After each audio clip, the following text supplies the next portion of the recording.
There is nothing. Only warm primordial blackness. Your conscious ferments in it. No larger than a single grain of malt. You don't have to do anything anymore. Ever. Never, ever. Never, ever, ever, baby. An inordinate amount of time passes. It is utterly void of struggle. No ex-wives are contained within it. An awareness creeps up on you. A mass lies hidden in your dead angle, soaking in some lurid acidic sauce. It's bloated and shameful, a ball of meat surrounding you. This is a terrible line of questioning, and it will only lead to more awareness of the meat thing. Ex-love, ex-tenderness. It is foolish of you to resurface to the loss. Not after all the damage you've suffered to get here. Some of it irreversible. Stay. Sail with me through the abyssopelagic zone. Alright, nothing town to fuck all borough.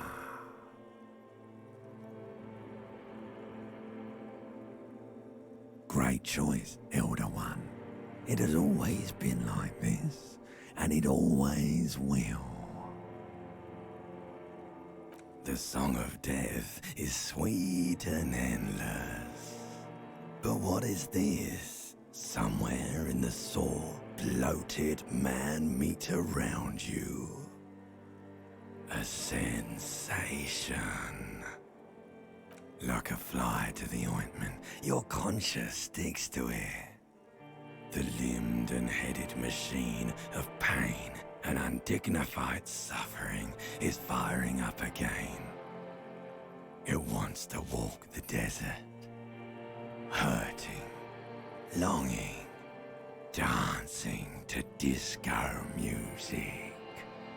You can take it. You're a champion.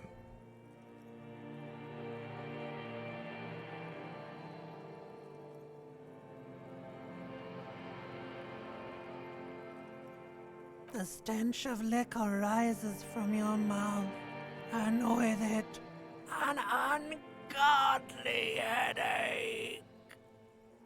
A fiery streak penetrates your skull, trying to force your eyes open. It's a sound, a clarion call from hell. Somehow, you know what it is. A Caprice Kinema motor carriage.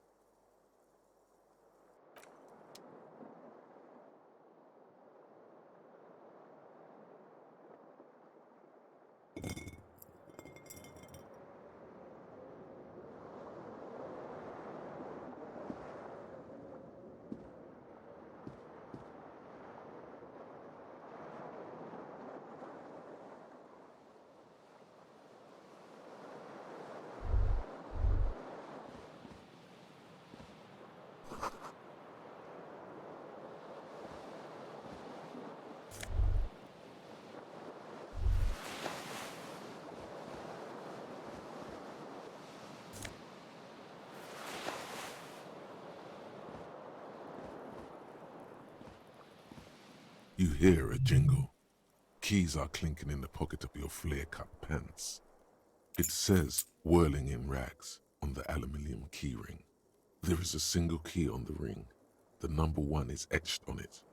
It should open the door. The Whirling in Rags is a hostel cafeteria on the urban coast, frequented by dock workers.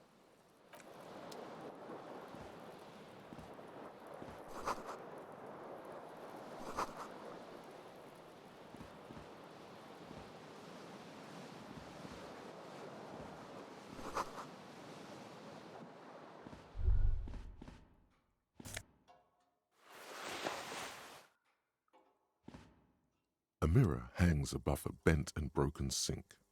In a fierce discharge of masculine energy, someone has ripped half the faucet off. Was this not the same Elo that founds empires and lays waste to cities, virile, uncaring towards the little things? Probably not, no. Hot water sprays from the faucet's base, and steam covers the mirror. You cannot see yourself, just a vague impression of a man. Suddenly, you realize you have no memory of the face that awaits you there, underneath the soft vapor. As you slowly reach your hand towards the surface of the mirror. Abort. You clearly have not thought this through. You won't like what you see there, and you will never unbecome it. Yeah, there is definitely something wrong with it.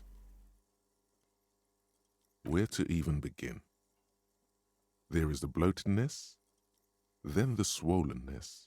It's like there's an upholstery of alcohol underneath your skin. It's not.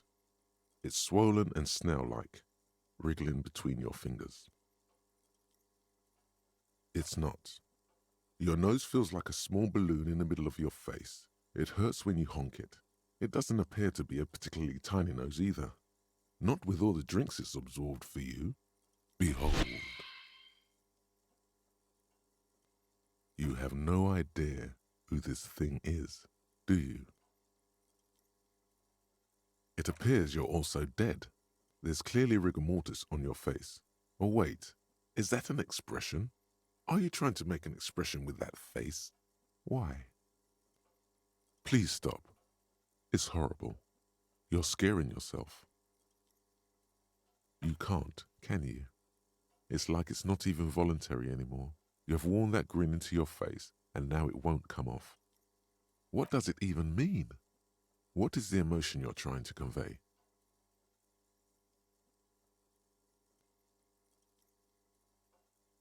There might have been, 10 years ago. It's little more than a cadaverous spasm now. Like the rest of you, it comes from a bad place somewhere in the past. That's all you know for now. It's too late. Like an image on film. The expression belongs to your primary motor cortex. It would take a minor neurological miracle for you to cease producing it.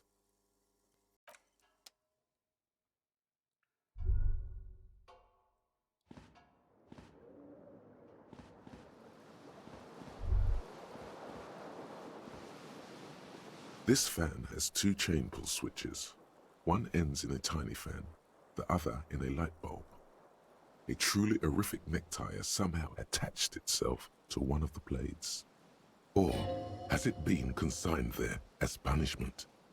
You feel as though this creature is your friend and wants to reattach itself to your neck, so the blades come squeaking to a halt.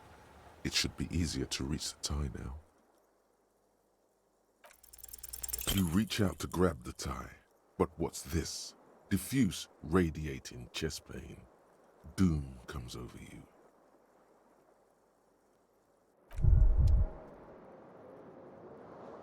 You feel something in your chest, an unnatural pressure. It's spreading to your left arm, your jaw. Yeah, screaming isn't happening on account of extreme shortness of breath. You're just making it worse. Oh God, it's painful. All you feel is pain and weakness. You have to surrender now. We all do. It gets so dark. You don't even see her face, like you always thought you would. You only see pain and fear. Cop suffers final heart attack. A detective lieutenant of the RCM passed away yesterday. His death, though abrupt, did not come as a surprise to those who knew him. He was the heaviest drinker I'd ever met. Captain Ptolemy Price, the deceased superior officer, commented, "That ain't easy on the ticker." He loved his liquor, sure, said Detective Chester McLean, friend and colleague. But I think before he ever had a heart attack, his heart was broken. According to an official statement given by the RCM, the officer was on the brink of solving a murder case.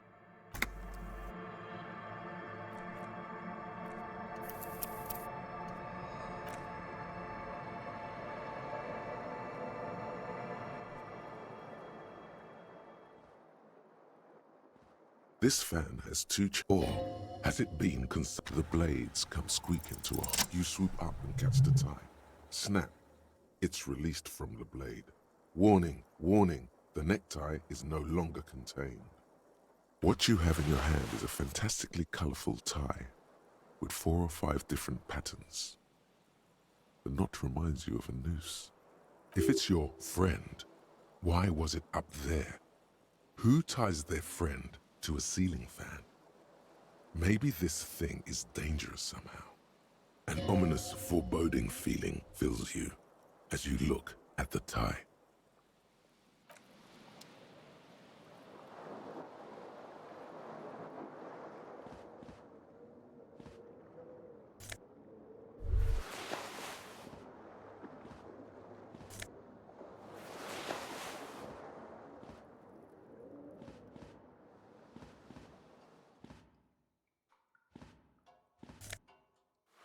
You hear a jingle. It says the word.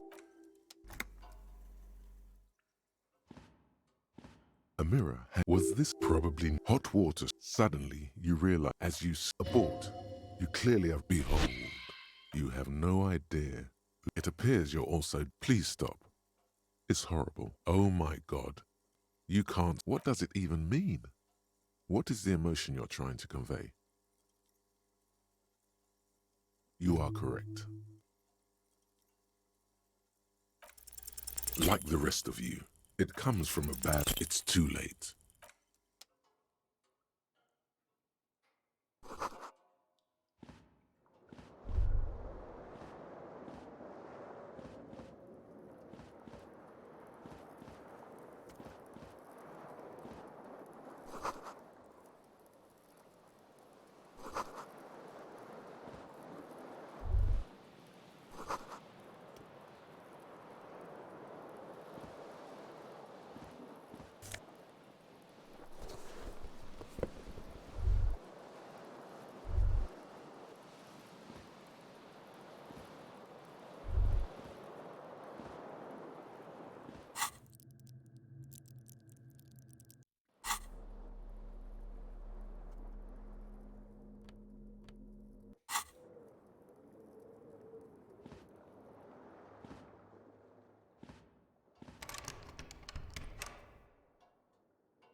The fan stands a terrible mistake.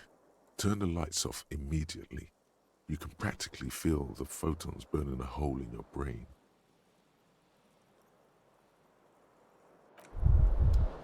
You feel something in your chest, an unnatural pressure. It's spreading to your left arm, your jaw. Very. There's no shame in surrender. Cop suffers.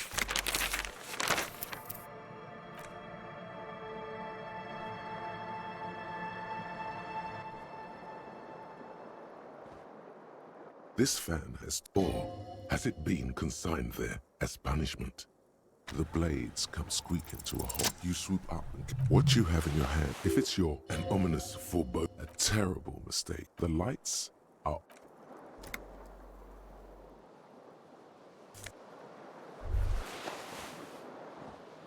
You hear it. It says whirling in rags. The whirling in rags.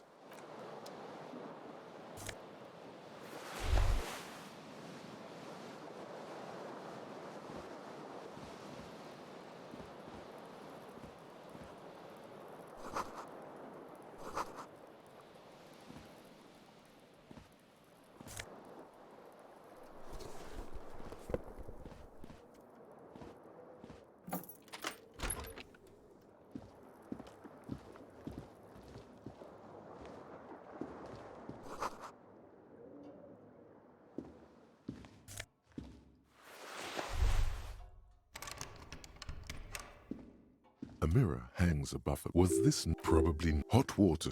Suddenly, you realize you have no memory of the face that as you abort. You clearly have not thought this through. Behold, you have no idea who this thing. Too late.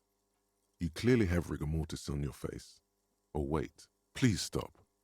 It's oh my god. What does it even mean? You are correct. It belongs in the new, the third decade of the current century.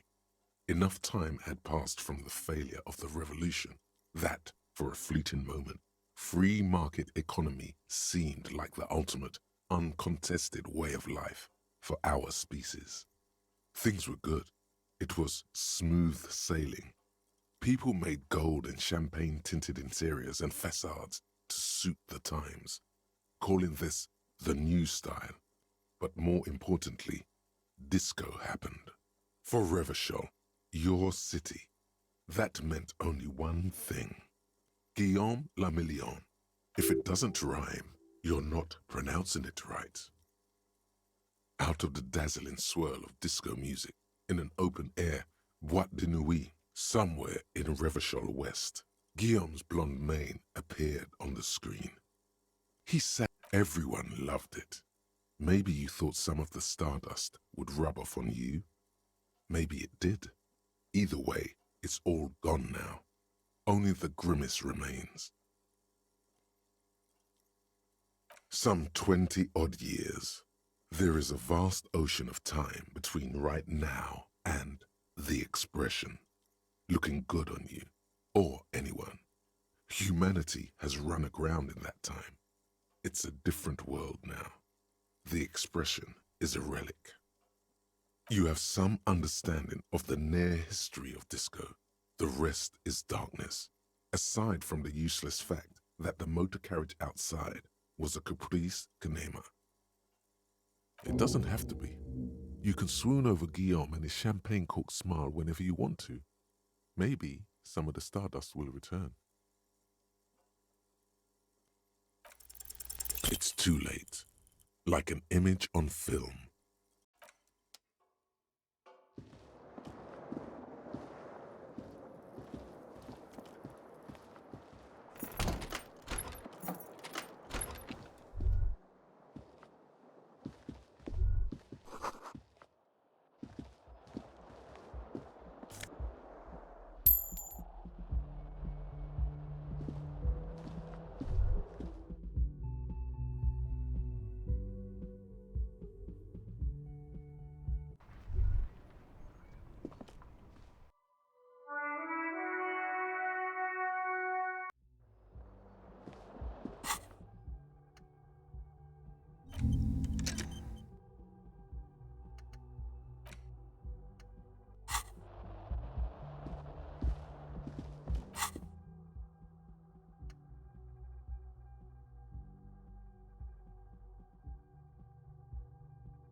Hello, officer. The young woman raises a cigarette to her lips.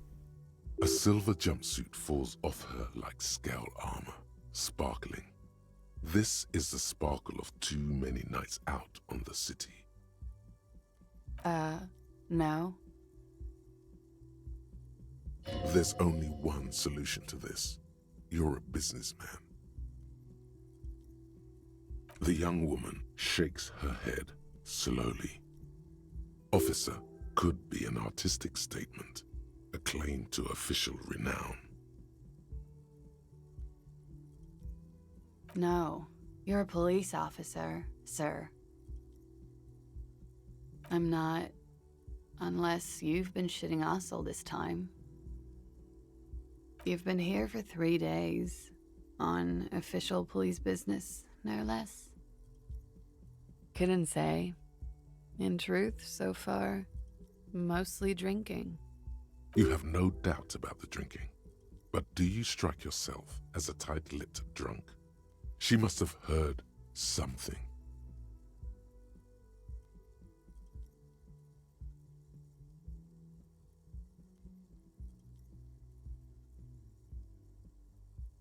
Don't be so harsh on yourself.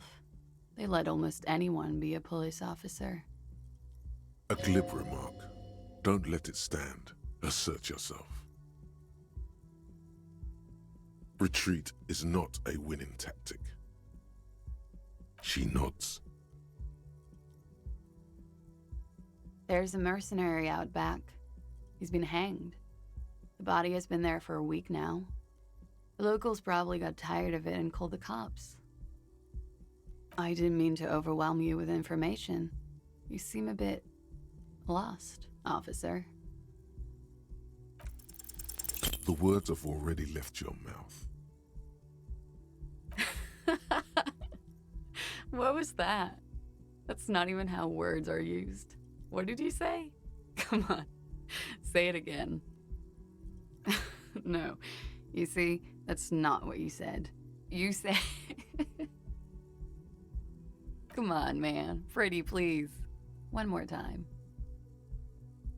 Goddamn right you did. You crazy asshole, you.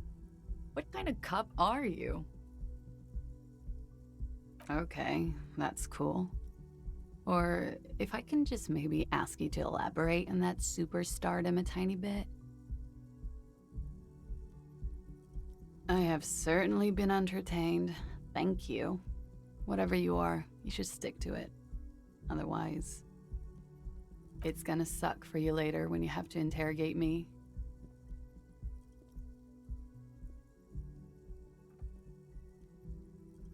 And for the record, no, I didn't do it.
You should totally sing karaoke here, the first chance you get.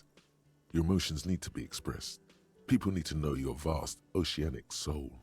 Utterly. And it needs to be heard. Through a PA system.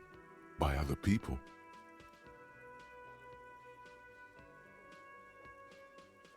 Who is mistakenly identified as a cop for his prominent jawline? Yes, sounds likely. You should probably go on stage and pose for a moment when you're done with this thought. See if...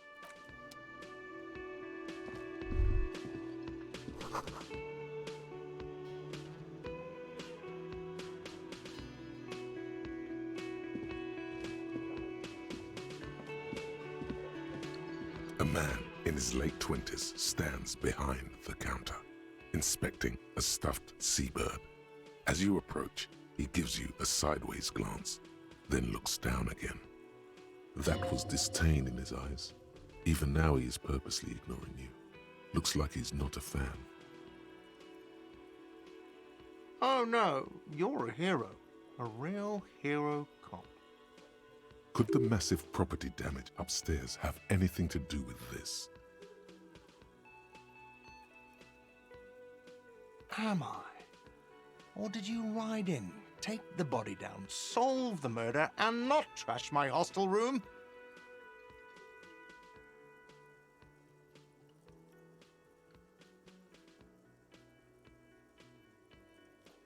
You're right, you didn't, and it's only taken you 3 days not to. No, I haven't seen you around. I'm not always here.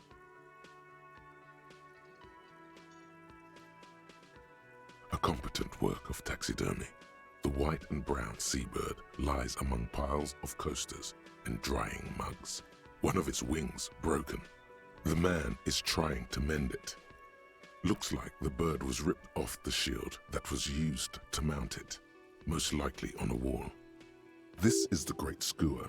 The seabird is the symbol for the discovery of the Insulindian Isola, the part of the world you are in right now. Something about it makes you feel bitter. Look, your buddy is over there.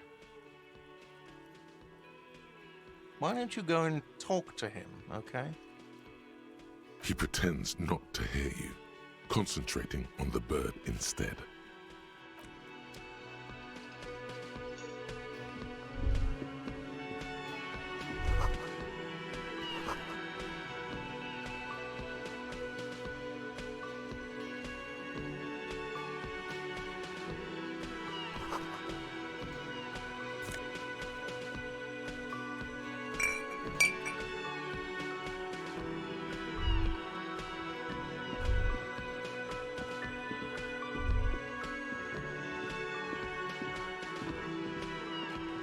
A bespectacled man in an orange bomber jacket is tapping his foot on the floor.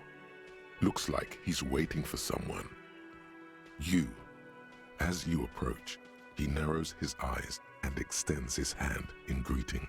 If an assault were launched on this building right now, if the windows came crashing down and the whole world descended upon you, this man would hurl himself in death's way to save you.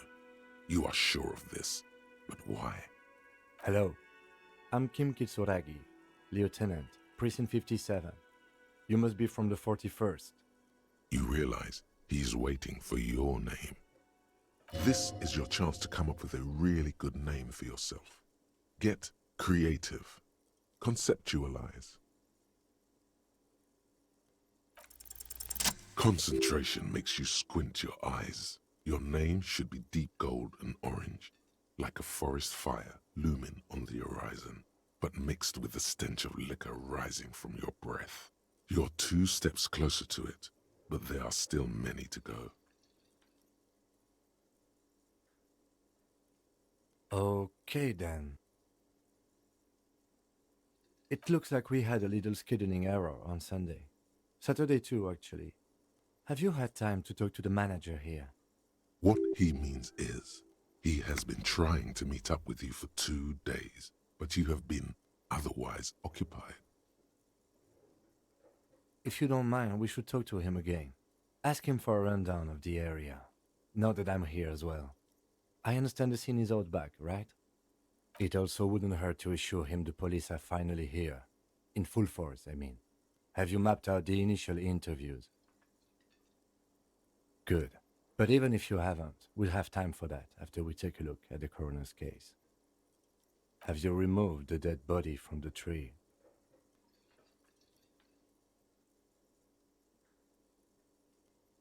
Sure.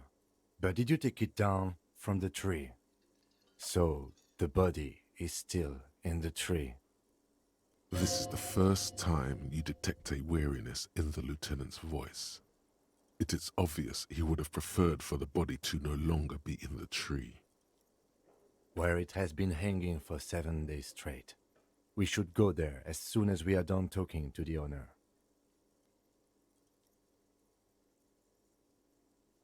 After you, officer. If you're about to embark on an investigation, shouldn't you have a badge? You mean you don't have a badge?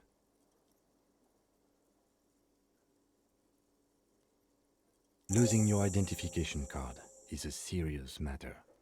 My vehicle has a shortwave. You can use it to report your badge missing. I advise you to try to locate it as quickly as possible, but getting the body down should still take precedence. Lieutenant Kitsuragi is now in your party. You can talk to him whenever by interacting with him. Hello, sweetie. Her eyes move up and down your person as though taking your measurements. Her attention is scientific. You're a handsome man, officer, with your mustache and your chiseled jaw and that silly dimple on your chin. But dear, you're not for me. I'm too old and too married besides. You must forgive me. I'm getting so scatterbrained. I completely forgot to introduce myself. I'm Lena. My husband Morel and I are staying with our friend Gary just down the street, but I come here for tea when they're away. This Lena is wacky enough for the motley crew. Hire her on the spot.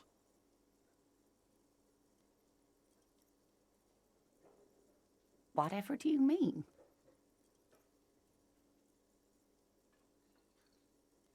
Sequence killers? Oh my. But I think you already have a partner, sweetie. A partner who needs you to help him get a corpse down from a tree.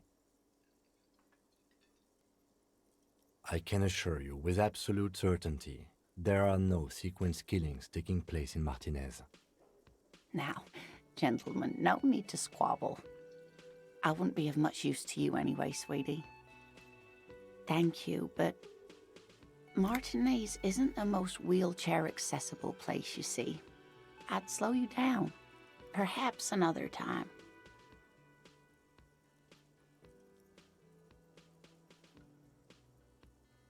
Yes, officer. You look rather dazed. Like a stunned fox. But surely things can't be that bad. Oh my. You know where we are, right? That's right. And where is the Whirling in Rags cafeteria itself located? Yes, indeed. We are in the fine city of Revachol. The new disco dancing. It seems like a lifetime ago. Much has changed, but it is still the most beautiful city in the world. A rare jewel set in the sand between the pines. Everyone says so, even foreigners. Speaking of history, you know what year it is, yes? That's right, dear. How splendid. Here, take this pen. Knowledge should always be rewarded. I can tell that this is taxing for you, so I'll just ask one more question. What regime are we living under? What mode of government?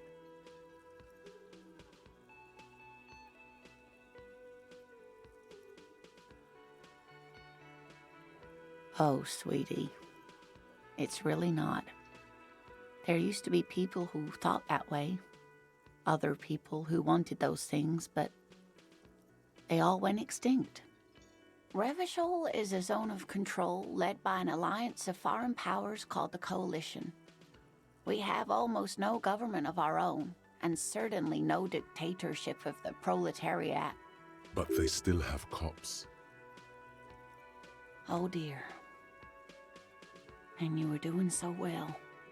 There aren't any cops in Revachol, not in the traditional sense. The status of law enforcement has been a complicated matter since the revolution.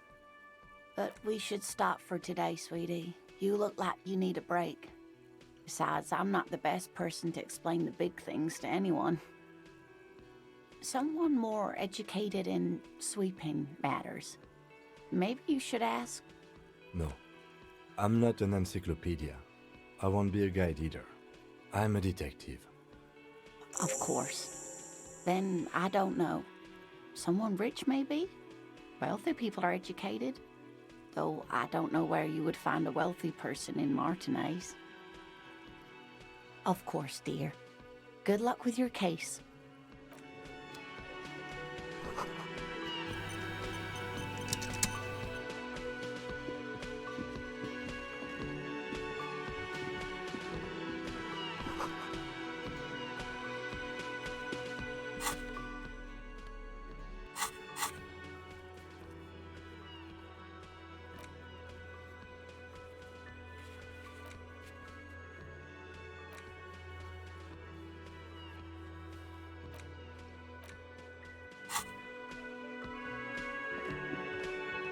The man with the unimpressive beard notices you approaching.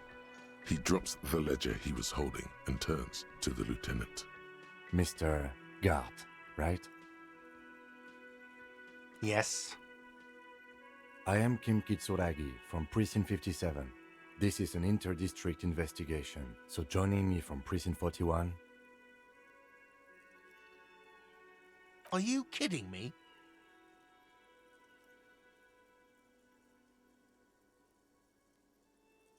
Right. Now, I know it took us a while to arrive at the scene. It also took you a while to call us and report the dead body. It was you who placed the call, yes? No, I only just got here. It was probably Sylvie who called you. She usually works the bar here. I'm only temporarily taking over her duties. Do you have her number? As a matter of fact, I do. You said you just got here. From where? Are you a local? What, of Martinez? No. I live in Jamrock. I only sometimes come here to keep an eye on the place. This is just one of the many, many cafeterias I manage. But you still know your way around, yes? In case we need directions. Yes, I know where some things are, but as I said, I don't live here. I just used to work here. And I'm not going to start working here again, if that's what you think. I didn't imply that. Detective. He probably means this is where you step in and ask your questions. His face expresses profound doubt in your having this. Ask him about the body's location before asking if he killed him. People give up information in the more innocuous questions, which you can later use in the more sinister ones, not vice versa. Behind this building, there's a courtyard. They hoisted him up on a tree there. That's easy. See that door there? First you exit through that. Then, to your right, you should see a big hole in the fence. A really big one. You can get to the courtyard through there. No need for the keys. The hole is big enough for the Franco-Nigerian cavalry to fit through. This man means the heavy cavalry of the innocents Franco-Negro, sweeping over the plains and nations of the enemies of mankind. 5th century style. Unified currency and the concept of cool came in their wake. They wore lamella and carried guns. But first and foremost, Franco-Nigerian heavy cavalry was really, really wide. That hole in the fence must be enormous. Does he want you to feel guilty of making that hole? It's implied in his voice. She went away because none of your business. Have they not been telling you you're a cop? Okay, you got me. She went away because of the dead body out back. And because I asked for her number. That's why Sylvie went away. I hope you appreciate that. Thank you.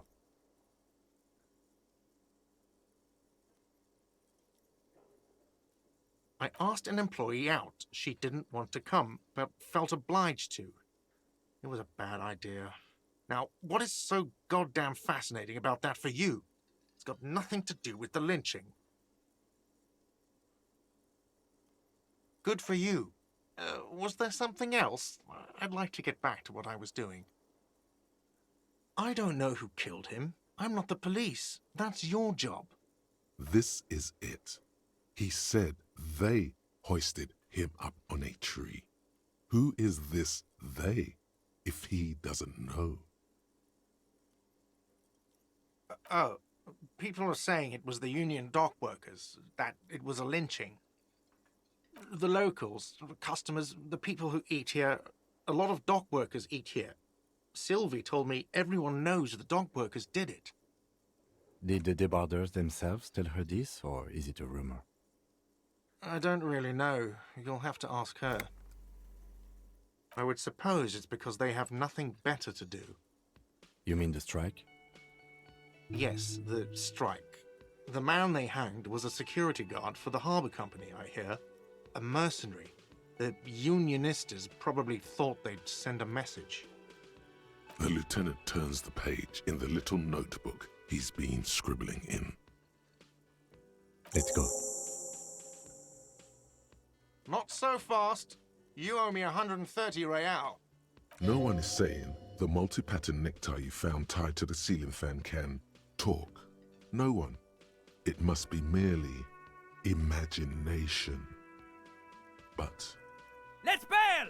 Time to push the eject button! Sounds like a responsibility! You don't like those! Oh, excuse me. You owe me 130 real. the IIR, or Inter-Isolary Real, is the global reserve currency. Whatever part of the world you're in right now, it's safe to assume he means you owe him some money. Wow, you're a genius. Yes, that's right, money. You owe this establishment 130 real. Who does that clown think he is? Arrest him!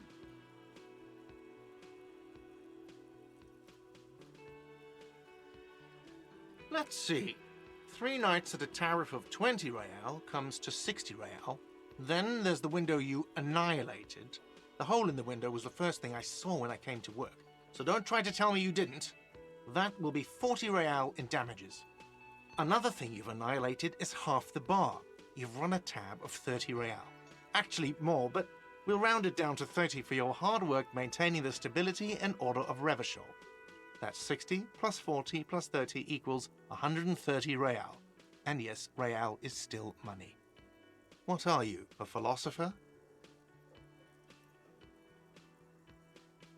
Money is what grown-up people use to pay for things. Things like this hostel room, or 8 bottles of potent blend, and 9 packs of Royal Extra. We use it for everything, really. Yes, it is. No, you see, that's 40 cents. Cents are a form of currency 100 times smaller than the real. I'm not even going to take this. Come back when you have 130 real.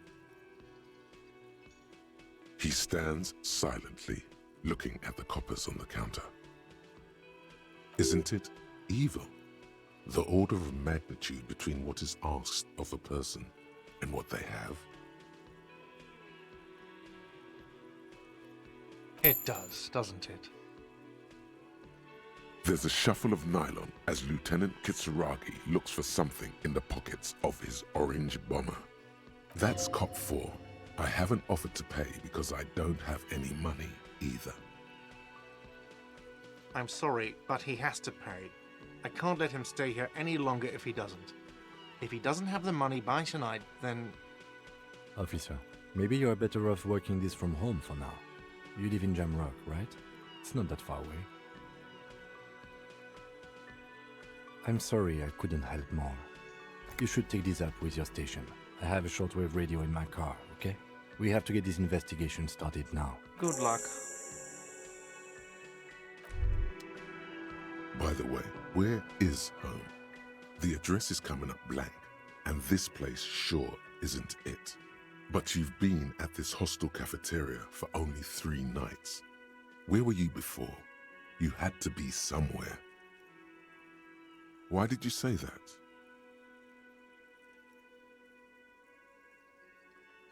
No. But isn't that an expression, not a place? A saying, up on Marvel Hill, a great high place, one that is impossible to climb back to. That doesn't sound like somewhere you can stay if you run out of money.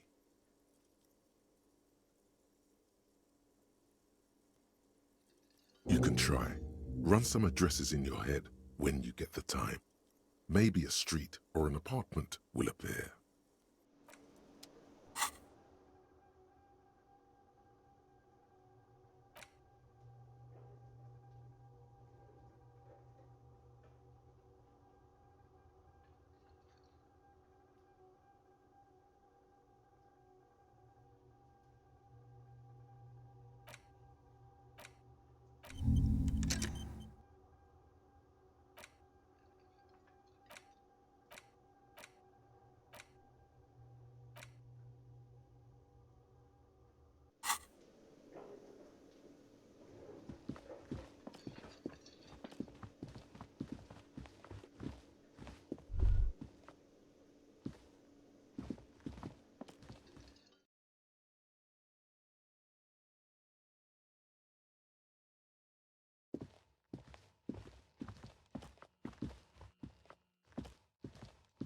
The door is closed. This door can only be opened with a key or from the inside. There is no answer. A tremendous loneliness comes over you. Everybody in the world is doing something without you. The door is closed. Still no answer. Still nothing. The lieutenant gives you a quick glance. He doesn't like where this is going. Still nothing. The lieutenant, he doesn't like...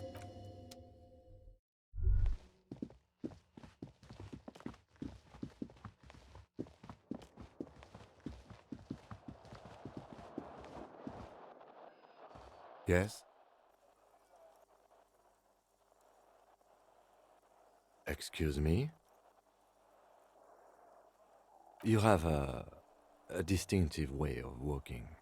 If I were to walk in front of you, we would surely collide. I hope you don't take this the wrong way. It's just a collegial observation. In the 57th, we call it the Jamrock Shuffle. Officers from Jamrock's 41st Precinct tend to move a bit erratically. They say it's a scene-clearing technique developed by one of your lieutenants for gathering evidence. It's erratic, yet thorough.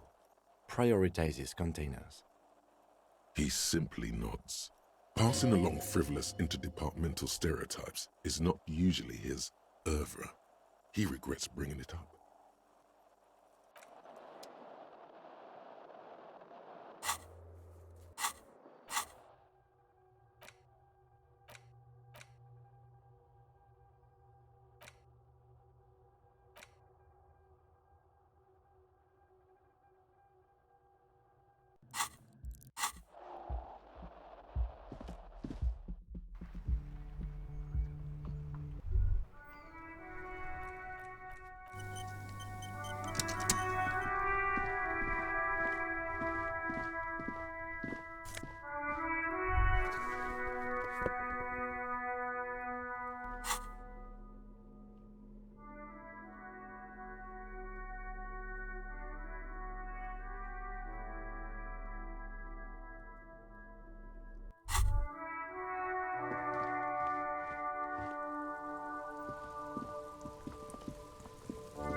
There they both are, two identical shoes, both copiously green and indiscriminately snakeskin, reunited on your feet, like two baby crocodiles.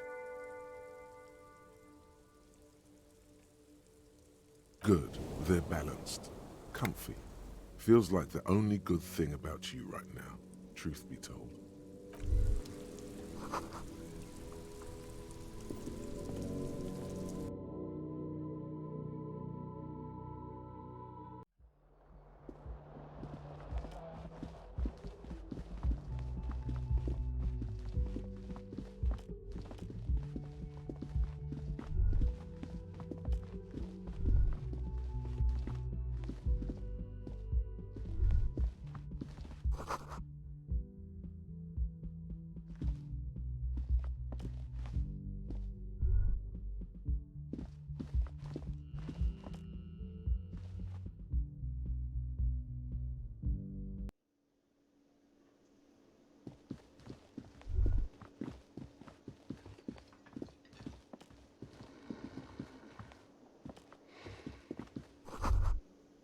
That sugary black rum stain on the counter makes you teary-eyed with joy. It's almost touching how syrupy and sticky it is. How long have you been up already? Sweet Lord, a whole hour. And you haven't thought about rum and lemonade in all that time? You've truly extinguished all trace of yourself.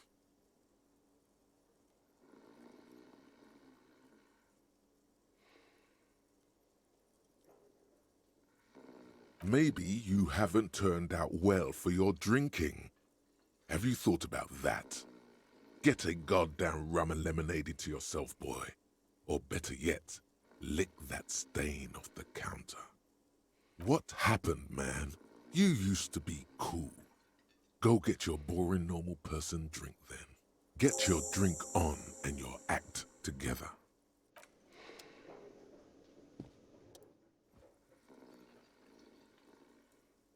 On the counter, rolled out of his open hand, you see a blister pack of headache medicine. The man does not mind. You probably need them more than he does. You've just picked up some magnesium. This item is stored in the bottom left corner of the screen above your character portrait. Use magnesium to heal your morale if you have morale damage.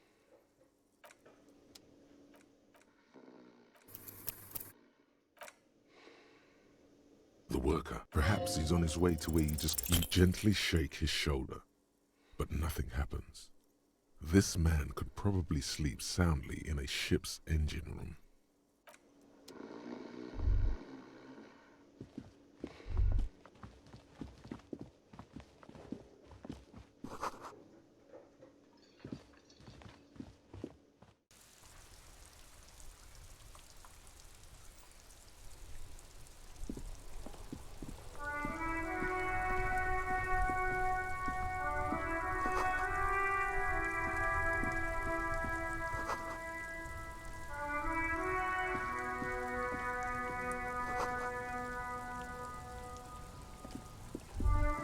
The RCM in Martinez.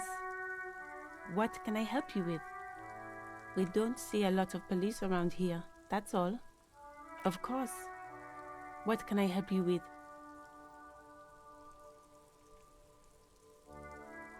Me? I am just a gardener.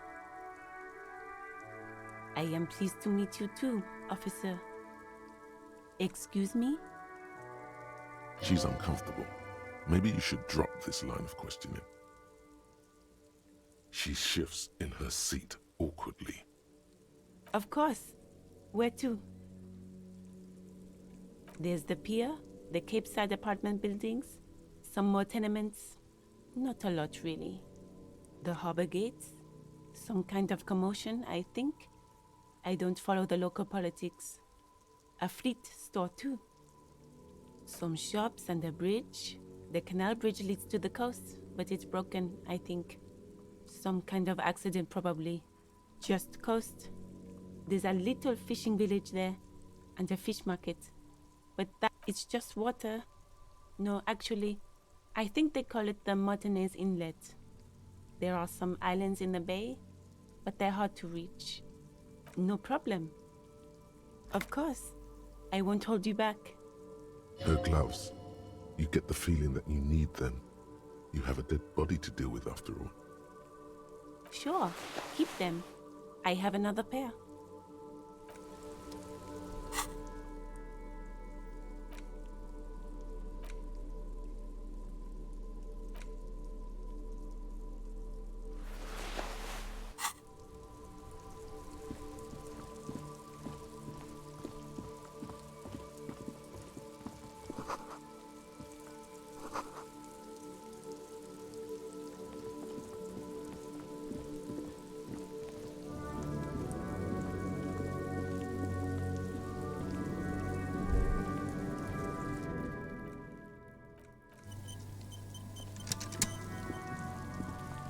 Kuno's got this. If there ever was such a thing as an ugly kid, then this is it. He's almost exquisite in his ugliness, like a gremlin. Oh yeah, nappa gumpy, Kuno! Can't talk, pig. Shit's coming up strong. Throwing rocks. Shit coming up strong. That sounds good. Joyous. You should hang out with this kid and see what that juicy shit is all about. I mean drugs. The kid's on drugs. Yeah, Kuno, ride the lightning, Kuno! Kuno's riding it, see? The rake, Kuno! You should throw the rake at him, Kuno! The fuck does Kuno know what a rake is? Kuno's not a gardener. The fuck are you talking about? He's calling us Kuno! He says we're fucking each other! We shouldn't do anything. I don't tempt such forces. You will see. The language these kids are using, pure unfettered id. There will be no reasoning with those creatures. All right, entertain the Kuno. Show me what you got. What you got there? What you got, huh? Show me what you got. Shitload pig. What's your question? Don't tell the pig shit, Kuno. If I were to want to waste my time, which I do not, I would ask them who he is, how he got there, and the usual. The usual being, have you seen anything out of the ordinary? Or have you seen anything suspicious? Just a couple of pigs sniffing around in the dirt. That seems pretty fucking suspicious to Kuno. Yeah, you tell the faggoty, Kuno. Looks like you're a faggoty now, whatever that means. The suspicious question doesn't really work in antagonistic situations. Kuno's fuck imp. Kuno uses the fuck imp for target practice. He's trying to hide the fact that he doesn't know. Kuno knows what you meant. Kuno's not a snitch, that's all. You're testing Kuno's... Get lost, Kuno's Kuno, pig? It's always Kuno, never I. Clearly the kid's using the third-person perspective as a shield.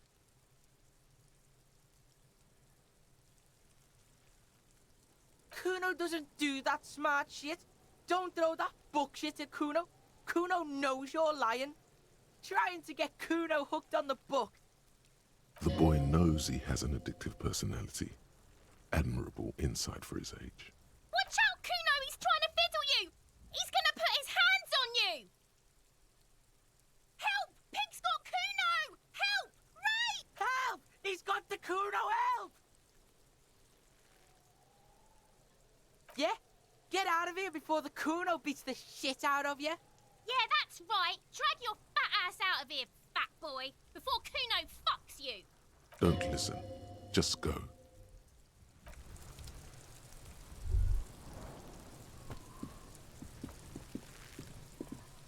The corpse looks at you with bulging white eyes. The face around them does not look human. It's swollen and ready to burst. His lips are fish-like and his tongue like a ball gag in his mouth. You seem to be holding your breath. A cargo belt twists his neck at an unnatural angle. The body below appears stiff. It's letting out an ungodly rot. The smell seeps in, even through your clenched nostrils. Active decay. It's okay to throw up, officer. No one is judging. He's about to blow! Cop's gonna blow, Kuno!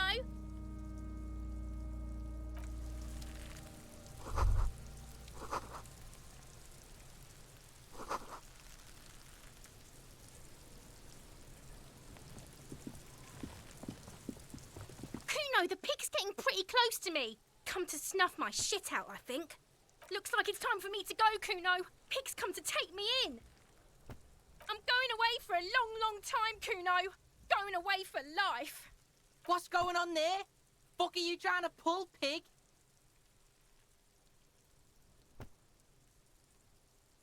Murder was the case they gave me.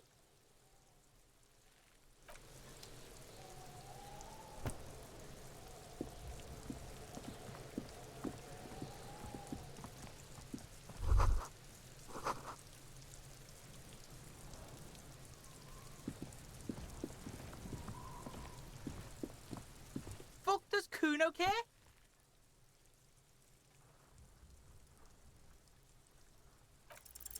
He's on your crime scene, bossing you around.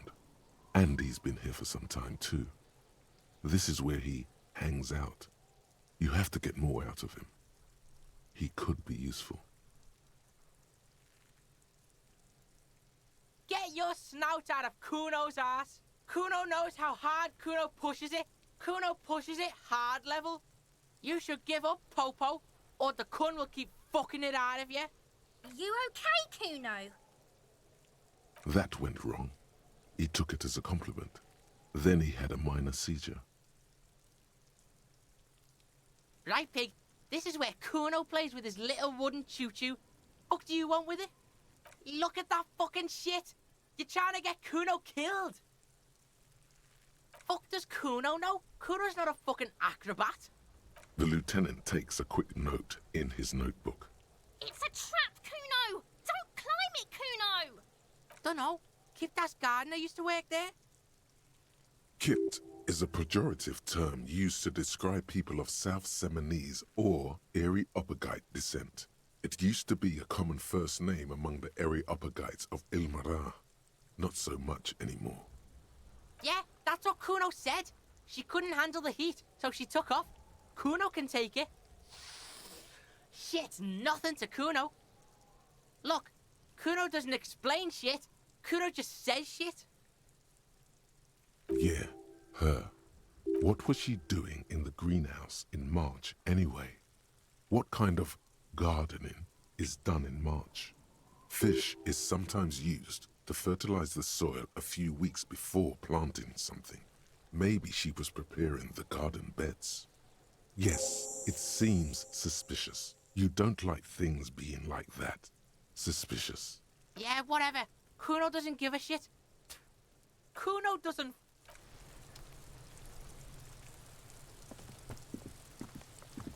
I'll die before I squeal, pig.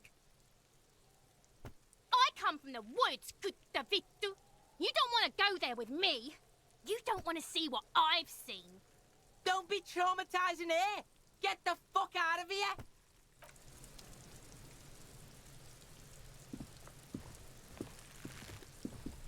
There he still is. Look.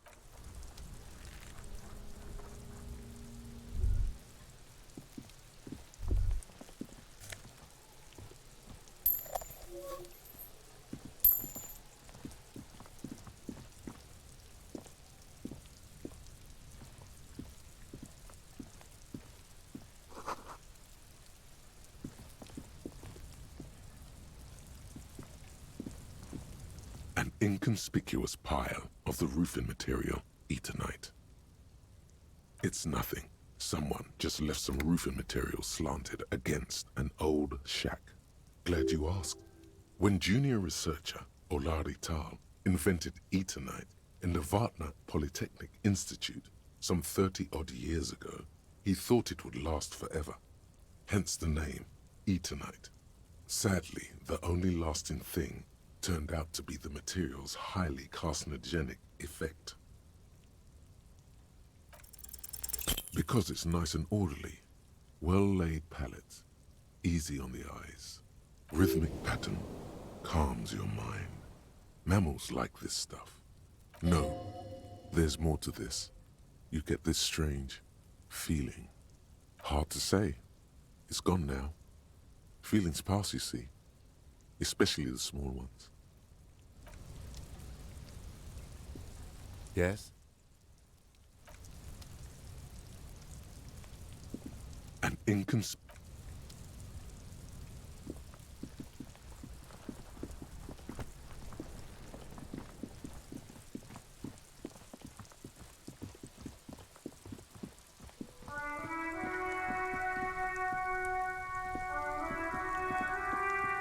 It's raining again.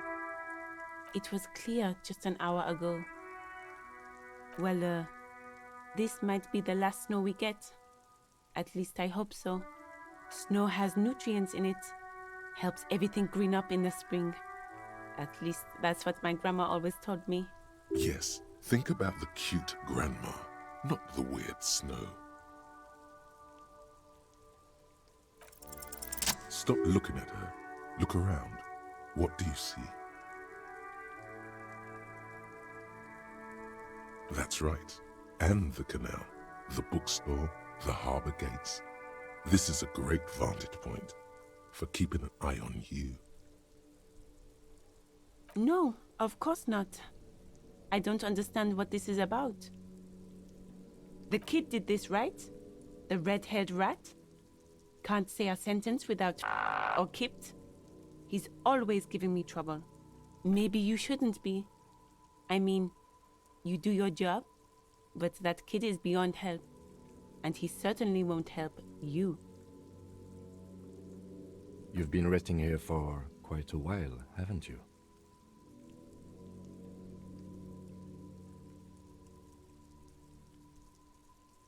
Yes, I'm tired. I understand. The RCM isn't welcome here, and the locals want to keep an eye on us.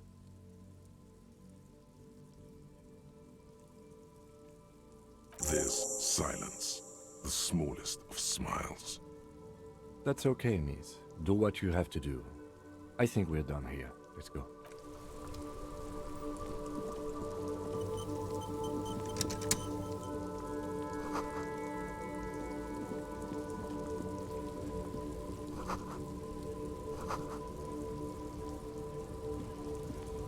Welcome to Revachol.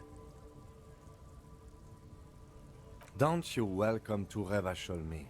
My grandfather came here from a 3,000-year-old racist isolationist culture, while your ancestors came to this island a mere 300 years ago. Every school of thought and government has failed in this city, but I love it nonetheless. It belongs to me as much as it belongs to you. It's men like you who keep Revachol divided, making it that much harder for everyone to climb out of this post-war limbo. What he means is, fixation on the Revacholian nation makes it harder for Revachol to actually attain self-determination. Oh, come on, man. I just said welcome to Revachol. It's a lorry driver thing. I know exactly what you meant.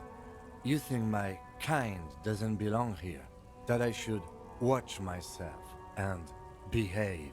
But you see, I'm an officer of the RCM. It's actually my job to make sure you behave. I would advise you to remember that. Silence. The air between them becomes tense. Your partner needs backup. Now's your moment to shine. You two make a cute couple. You know that? The lieutenant exhales and resumes his regular calmness. Whatever you say, officers. Oh, not much anymore. I'm here to pick up some cargo, but the dock workers are on strike, so it's a sit and wait on your ass situation. The strike? Oh, they've been at it for a while. A month, 2 months maybe. But the apples. Apples is exactly the kind of thing you'd say if you had something to hide. Look, as detective, I come from a long line of lorrymen. We got ancient rights and privileges. Oh, I'm here to pick up a load of fucking apples, man. Just regular, Koiko picked apples. Koiko may be another derogative for a person from Grad, you think. Yep, it's one of their main exports. They grow him down South Yekokata. A beautiful place. Got great In fact, Yekokata is a desolate wasteland whose name literally translates to Zone of Ecological Catastrophe. It features no scenic vistas and supports virtually no plant or animal life. Yeah? Says who? Then, I guess they grow apples somewhere else. You can never really tell with those koikos. They're everywhere, except their own homes. He means the people living in Grad. Yeah, you know, Gradniks, Gradvolk. Those Hey, if the name and description fit by the very grace of nature, who am I to say otherwise? Did you miss the part where I said they aren't here yet? Besides, even if I did have some, I wouldn't go putting my nose in them, huh? Relax. You've got all you can get here. He probably doesn't even know what he's hauling, even if it is something unsavory. So he'd remain unaccountable.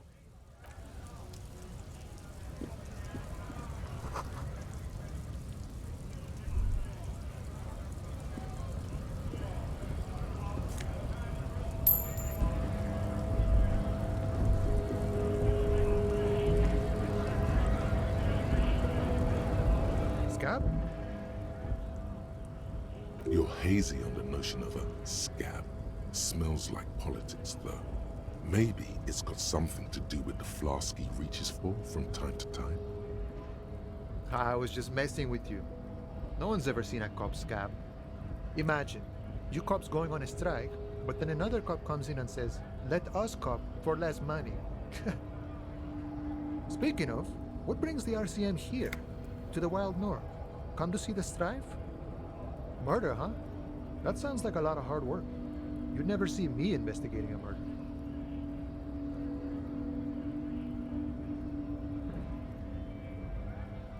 I don't believe you. Post L'Aventurier said the same thing. They tried to get me to be their postman. So fun, so easy, they said. It's just walking. It wasn't. I'm doing much better here at the harbor. Being an honest union man with a lot of free time on his hands. Sure thing, my friend. I can help you out. The coin narrowly slips by your outstretched fingers and falls to the ground. Oh, I'm sorry. Didn't mean to throw it like that. It's a thing we harbor folk do, passing around cargo and such. Was not meant as provocation or ridicule. The boyadero stares at you with respect, then gestures towards the trickles of blood adorning your clothes. Right, always glad to help out the RCM. We're on the same branch, you and I. Humans, I mean, not slithering scabs. My friend, I respect the right to roam. The open range awaits. I don't operate in that capacity. I'm not a granter of passage. If it's all so simple, why don't the strikebreakers just go up the stairs? Aye. Walk right past Measurehead and go in. Yeah, the 2.5 meter tall Semini Supremus is there. Walk right past him, then press the button to unlock the door, then go past him again, and you enter the arbor through the office. Está. Don't worry, I'm sure it's not completely impossible. For example, you could best Measurehead in a physical confrontation, or you could convert to a Semini Supremacist worldview. Or, maybe it actually is completely impossible. Jean-Luc himself would say the philosophy has proven overly heroic for the scabs to convert to. Not enough intuition.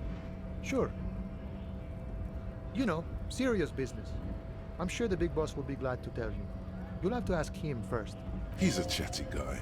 Wants to talk about the strike. Return once you've met the union boss and are on a better footing with the organization.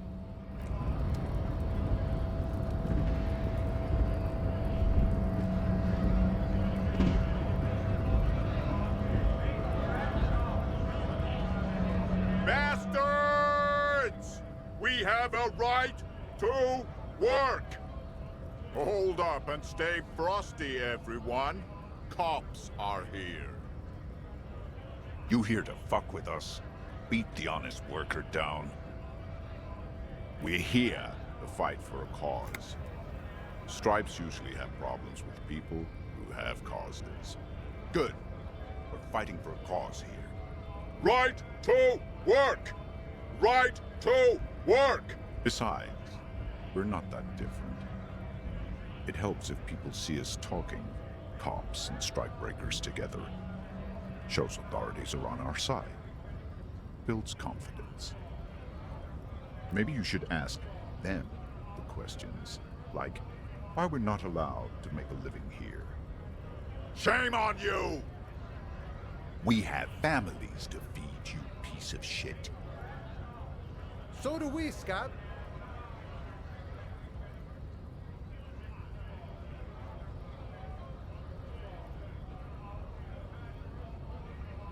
Have fun. Union shits are on full strike. Don't think they're going to let you through the gates. I'm trying to meet their fat boss. I know nothing about a murder. The mention of a killing sends a barely noticeable shiver of tenseness through him. Interesting. What are you talking about? I'm not tense. Yes, he's tense. Right to work! It's shameful. Cops doing nothing. You should bring backup. Open up the gates for us. Blockading gainful employment for workers is a crime. We are not picking a side in this just yet, sir. Pity. Let us work!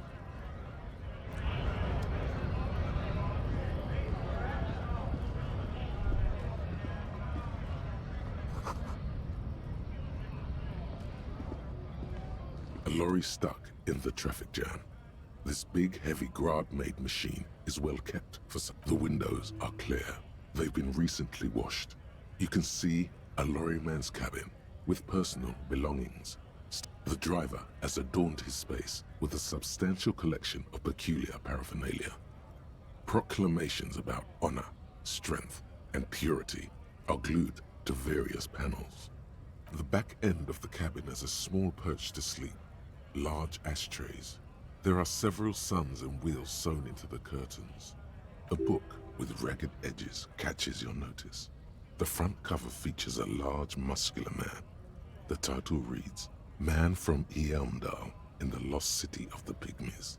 Racist nationalist paraphernalia. Not unusual in this part of town. This is our guy. Likely, yes. This guy's proud of who he is. Drapes it all over his machine.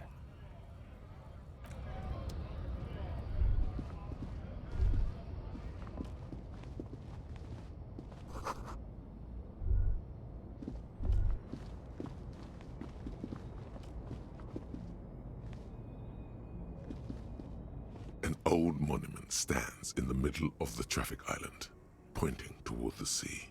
It looks as if it's been reassembled piece by piece, secured and mounted in the air with the aid of numerous ropes and rods. A silver plaque on the statue's pedestal reads, I am Philip III, the Squanderer, the greatest of the Philippian kings of Revachol, son of Philip II, the opulent, father of Philip IV, the insane. Not a good track record of mental health in that family. Even by the standards of the Philippian kings, old sumptuous Philip was known for his profligacy. Well, he blew through the whole national treasury, starting the decline of one of the penultimate century's greatest superpowers, the suzerain of Revachol. His own maladministration foreshadowed the fall of the monarchy. During the anti-centennial revolution, an end to his family line and the monarchy on the Insulindian Isola. Stories have it that he had his bedroom converted into a treasure chamber, where he stored unfathomable wealth. Krugerrands, bars of gold, ornate weaponry, armor, and various chalices. He called it the Sol Auron. It was obscene. There were whispers he slept on a huge pile of gold-dipped feathers, like some obese dragon, instead of a bed, like a normal person. The man certainly knew how to live.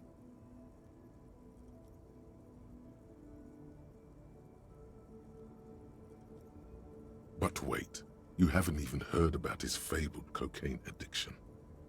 You see, old Philippe wasn't just good at squandering the national treasury on gold and ceremonial weaponry, he was also a prodigious snorter of nose candy. Beneath the cold waters of the Insulindian Bay, thrown there by the revolutionaries after they cleaned out the royal mausoleum, the original was blown apart by communards, then further damaged during the landing of the coalition's airships during the turn-of-the-century revolution, when Martinez was leveled. Most historians think the coalition's hasty landing may have ultimately saved the statue. If the communards had more time, they would have reduced it up to even finer pieces. Some years ago, a group of liberal, artistically inclined individuals, designers mostly, thought it would be ironic to restore the statue of the most wasteful ruler of Revachol in the poorest part of the city. The statue is supposed to capture the moment it was blown apart, like an instant frozen in time, a rare butterfly trapped in amber, floating on a sea of shit. People in Martinez tend to disagree, as do many prominent art critics and thought leaders with more nuanced social awareness than the young ironists. Those critics might have it wrong though. There's more to it than just ironism, but you can't say what precisely. Perhaps this art mystery will be solved at a later time. Philip III, the Squanderer, however, with his bronze face up in the air, doesn't seem concerned about what the Hoi polloi, think of him in death. Not that he ever did in life either.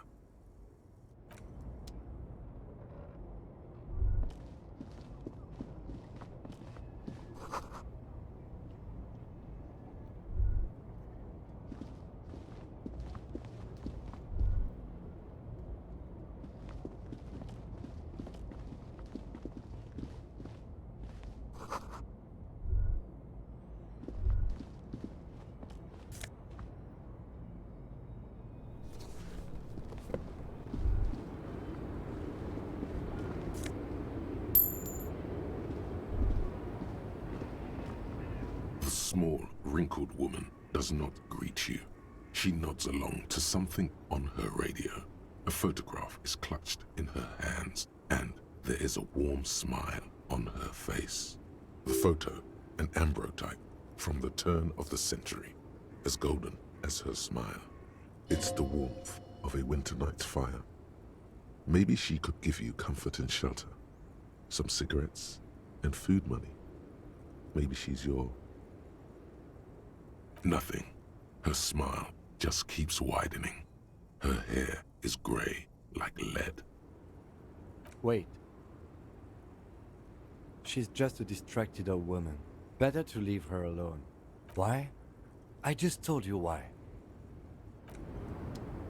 The woman still had no response. Wherever this woman is, your words fail to reach her.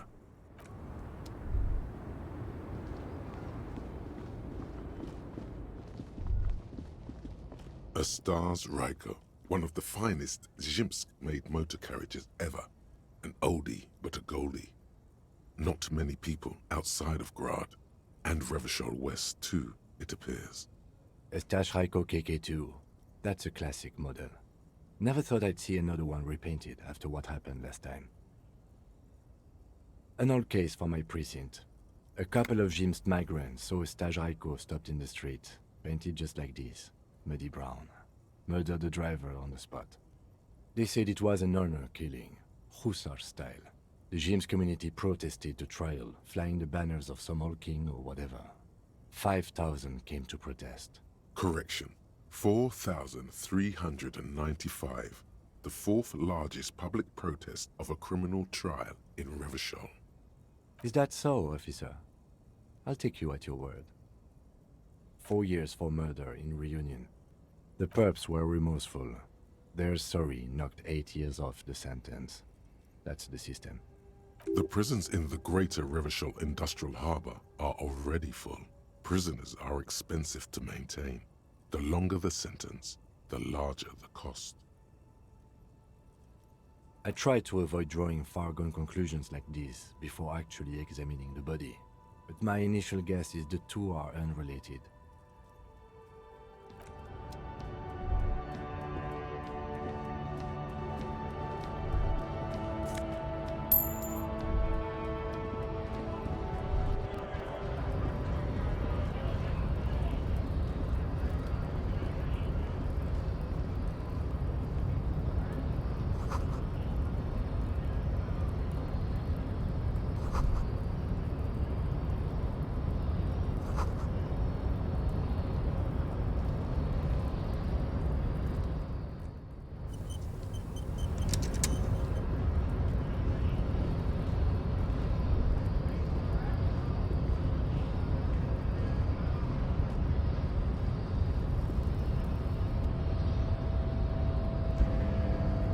Body betrays your degeneracy.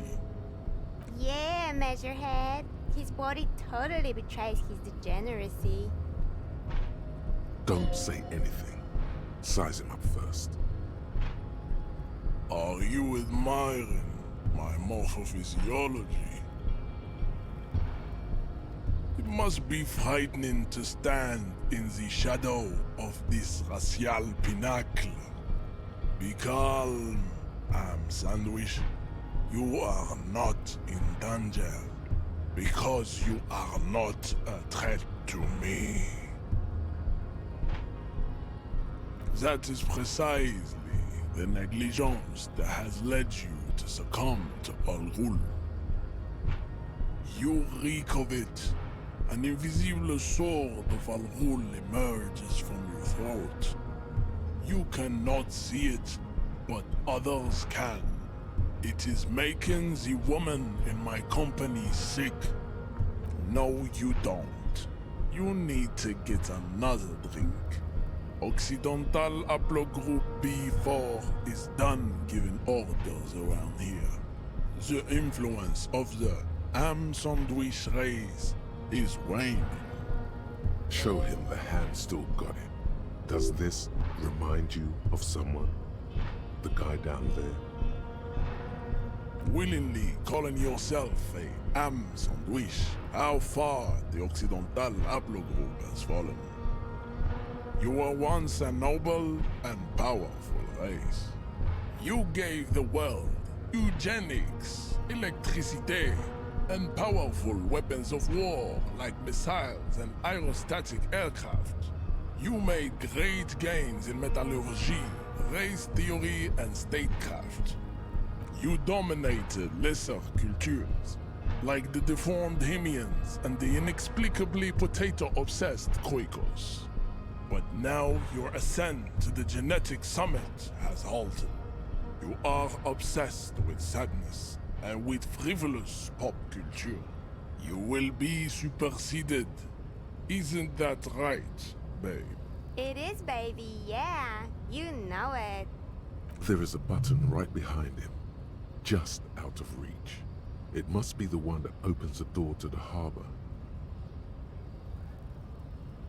It is my task to keep the degenerate drunks from entering the harbor.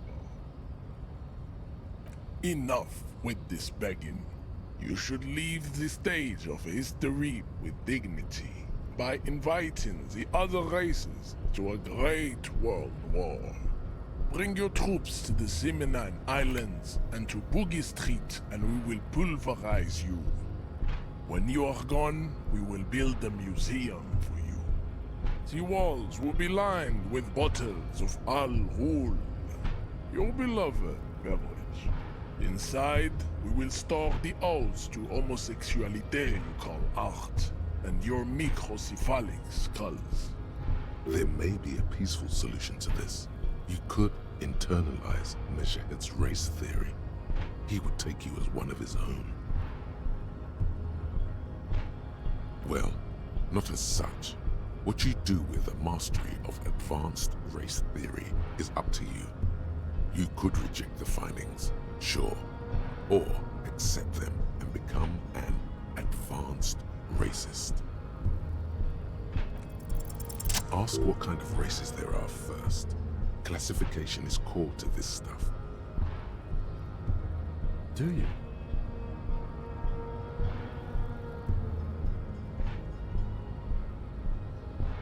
The lieutenant looks toward the harbor's electronic door, and then to you. He lets out an audible sigh. You are obviously a liberal, Sayolite. A polyculturalist. I can see it from your love of microtechnology and your sartorial choices. Do not deny your friend the truth you have denied yourself. There are 3 categories of race. Type A, the heroic races. Type B, the servile races. And the vile CF race cauldron of pederasty.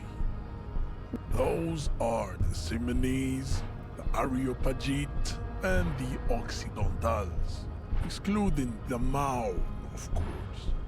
The Maun are riddled with eczema to the point where they find it impossible to smile. They are all lactose intolerant, a common result of inbreeding. A receding genetic pool has led the Maun on reprehensible street parades. In Maun cities like Stadskanal and Vredefort, wearing wooden clogs on their feet and little green tassels on their hats. The Vespertines and Messenians of Vesper and Messina, the ancient Meteorans of Meteo by the golden Pisantic Sea, the Suren of Sur-la-Clé, and even the North Königsteiners, all have type A race propensities. The other large mondial civilization overproduction of sebum. Sebum is leaking into their brains, making them listen to El Mariachi music and eat toxic minced meat-based food, which in turn only produces more sebum. As proven by the Mound and the Mask, Occidental type A is in retrograde. The Seminese and the Areopagites are sleek, long-headed. The Seminese are powerful, mesomorphic. The former is an immutable progenitor, unchanged since the Super Isola of Pericarnassus. Ancient brains rest in their slender skulls. The latter is perfected and adapting. Together they form the Semeno-Areopagite or Simeopagite superrace. That is all. There are no more type A. Nature was not capable of more. Type B. The Khoikos of Grad, Yugo, Zhimsk, Shest et al. Are what you would call white, officer, in a suspect description. Yes. To an untrained eye, the Khoiko appear white and pinkish, like a hand sandwich. But look into their eyes and you will see.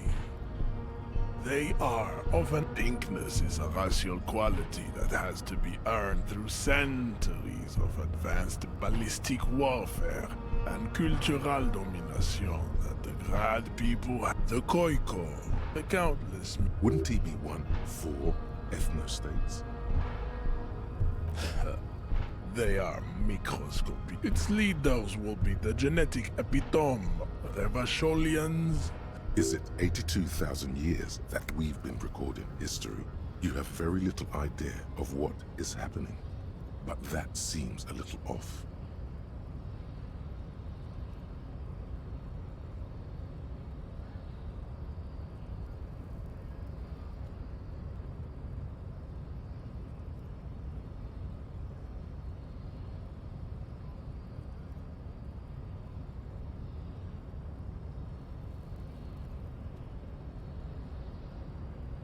The mysteries of the people of this planet are a tragedy that has played out countless. The Revolution came to Ravachol from Grad.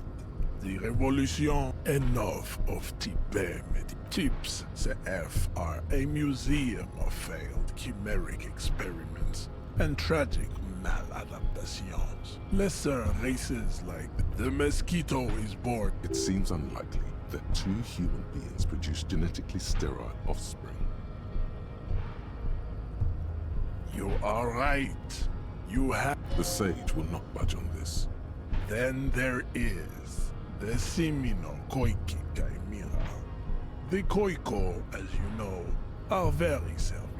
This will never... But enough. It is cruel to... You understand nothing. To solve the great race enigma, you have to first ask yourself, what is the race enigma?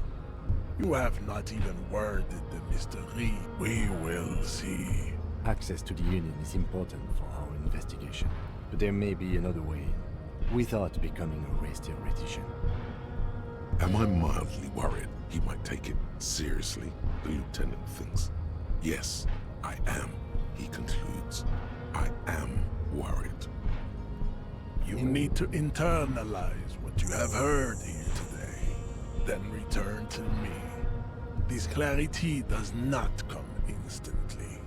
I cannot possibly imagine what else we have to discuss, Tibere Vacholian. Your love for disco music and venereal disease?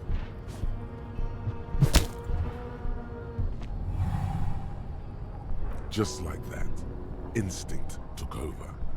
A solid strike straight into his throat, into the cartilage. You could swear you felt the soft palate break.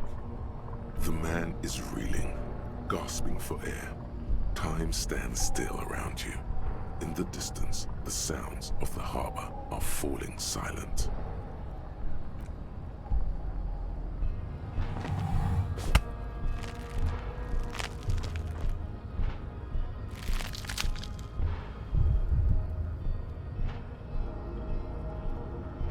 Oh God, wrong move.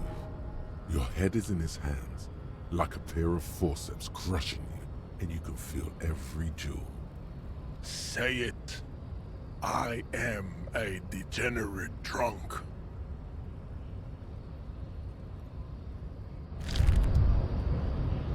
You feel something in your chest, an unnatural pressure. It's spreading to your left arm, your jaw. Yeah, screaming isn't there's no cop suffers.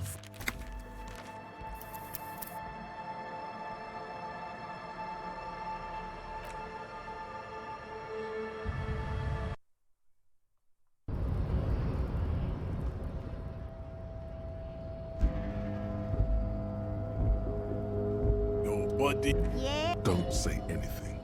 Size him up. Are you with it must be frightening to stand in the shadow of this racial pinnacle. You have succumbed to you reek of it. An invisible sword of Al-Ghul emerges from your throat. No, you don't.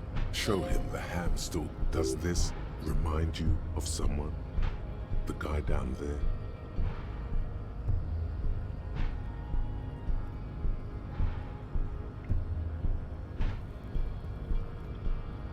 Look at my craniology. You gave the world. You will be. It is. There is a button right behind him, just out of reach.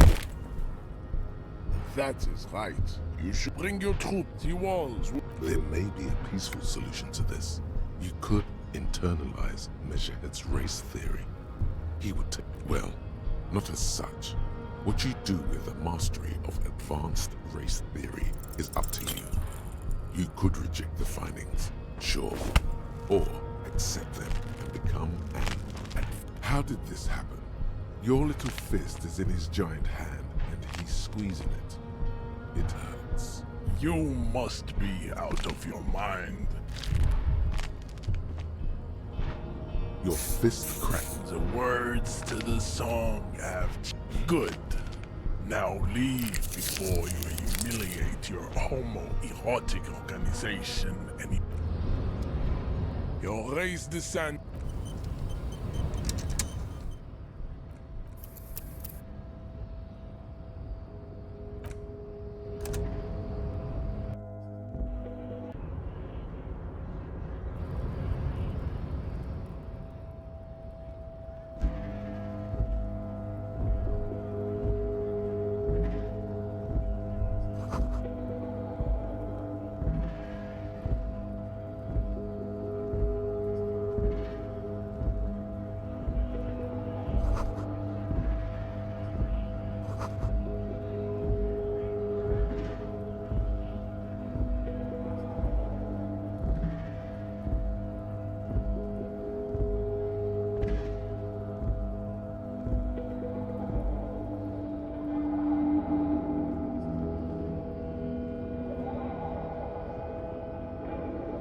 Buddy. Yeah. Don't say anything.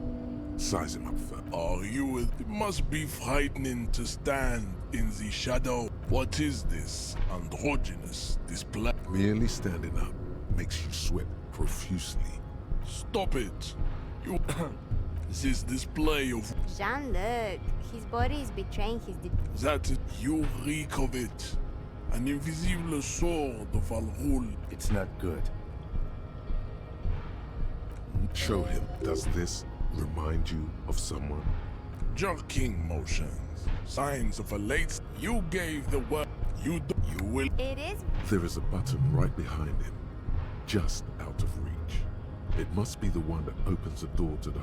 Enough. Bring your to wall. There may be a peaceful solution. Well, not as such. What you do with the mastery of advanced race theory is up to you. No. There must be some friction there. He's keeping it well hidden, however. Mr. Claire, also, to serve is noble. It takes discipline. Your petulant individualism has only contributed to your race failure. It is lax and moronic. Jam Individualism. You have gotten these ideas from degenerate youth culture, have you not? Of course, I am not surprised you enjoy it so much. This has happened to many of the side products of the inevitable cultural victory of the Semines. What you need is to come to terms with it. I think this racist is better than the last, but the next racist will be the really good one. That will be the...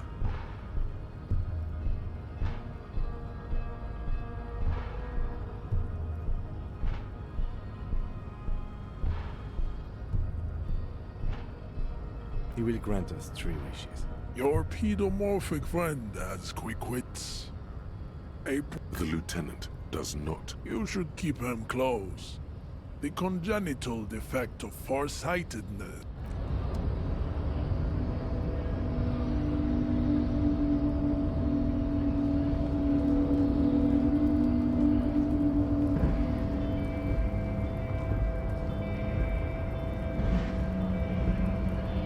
Hola, wandering man.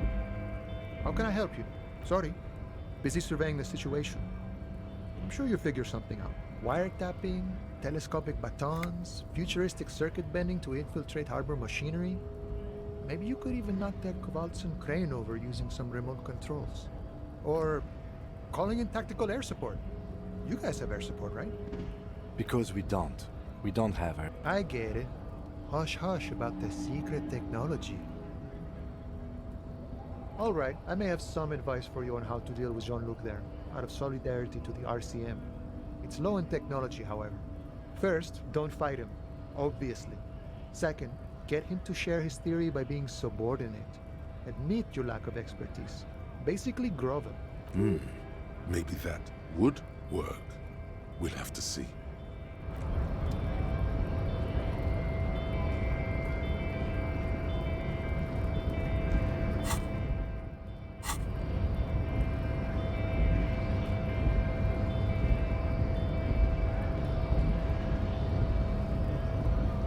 Your race descent has... Ask what... Do you?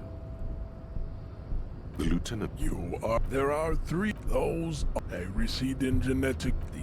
The other over... As proven by the mound... The Areopath... The lab... Nature was not capable. The koi? Yes. Pink... The Wouldn't he be one for... Its leader... Is it? And those... You know the... Mahoon is a derogatory. You're well. The mound... The Vesper... The other over... As proven by the mound... The Areopath... The lad... Nature was not... Tips say it would be cruel. You understand nothing. To solve, you need to internalize. I cannot possibly imagine what else we have to discuss.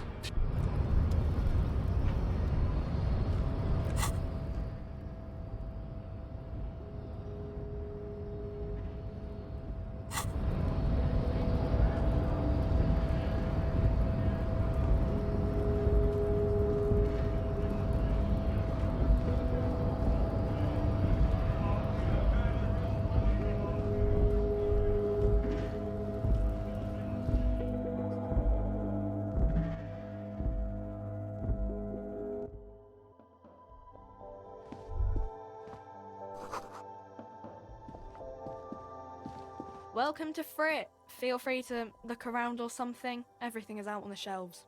What's that magazine she's reading? You mean this? This is Pop Stars. It's got, like, famous people in it. It's not for sale.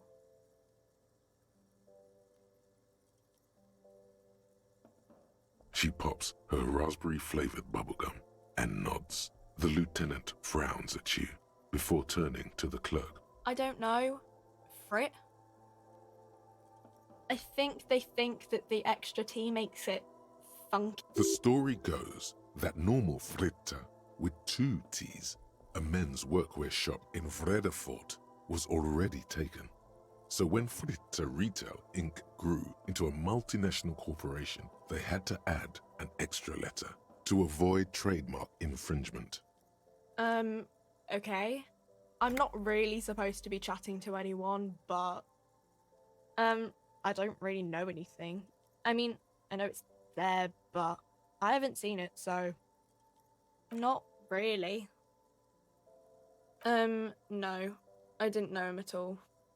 I don't know, really. I don't know. No need to worry. It's just standard procedure for us to ask around. If you hear anything, let us know, okay? Okay. Uh-huh. Reality? You mean, what reality? Economic reality, or...? She is like a student unexpectedly called upon by a teacher. Can she answer the classroom question?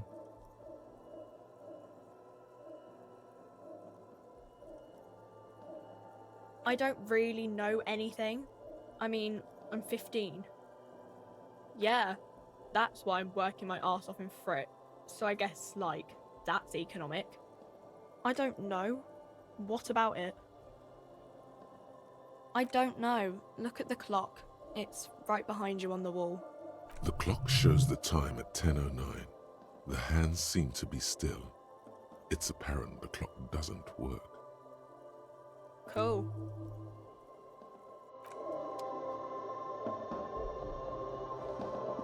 You see several packaged raincoats fill a low shelf. What is what? If you want to buy one...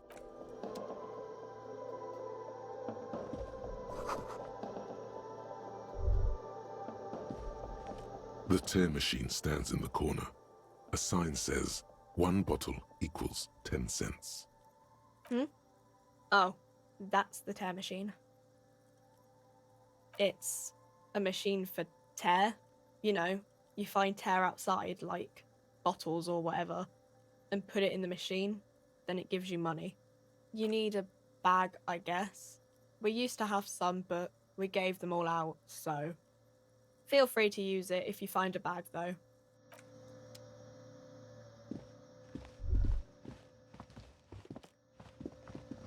A small cabinet on the wall is filled with various medicine bottles, nasal sprays, and blister packs.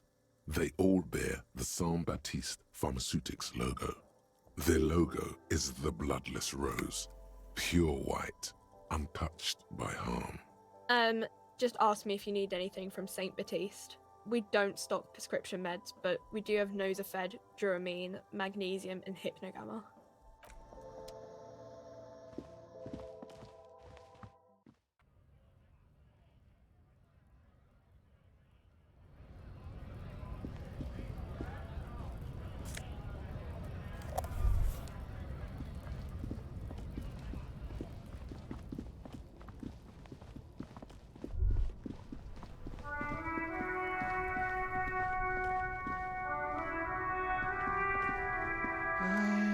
Gander and a hunter and a gatherer, feel like a traveler. A simple little cadence. He seems to be making it up as he goes. From another planet. Hey there. You sure are, my man. It's the jam, my man. It's a traffic jam for the ages. Harbor gates up the street are shut tight. No explanation given. Workers on strike, scabs agitating, an all-around clusterfuck. Meanwhile, we're all stuck here in long-haul limbo for days upon days upon days. Feels like forever. Like I was born on this here roundabout and this was all I ever knew. Just me and the metal and the tires, the oil and the fumes of mazout. Mazout is an antiquated term for heavy fuel oils. This man has a barely suppressed performative streak. Or he just likes unusual words. Or both. Yeah, imagine. It's been a whole week already. Behind the laugh, however, a touch of sorrow. So tell me, what do you need? Huh? Oh. No, I ain't got any money. They don't want to pay for unfinished work. The bosses, man.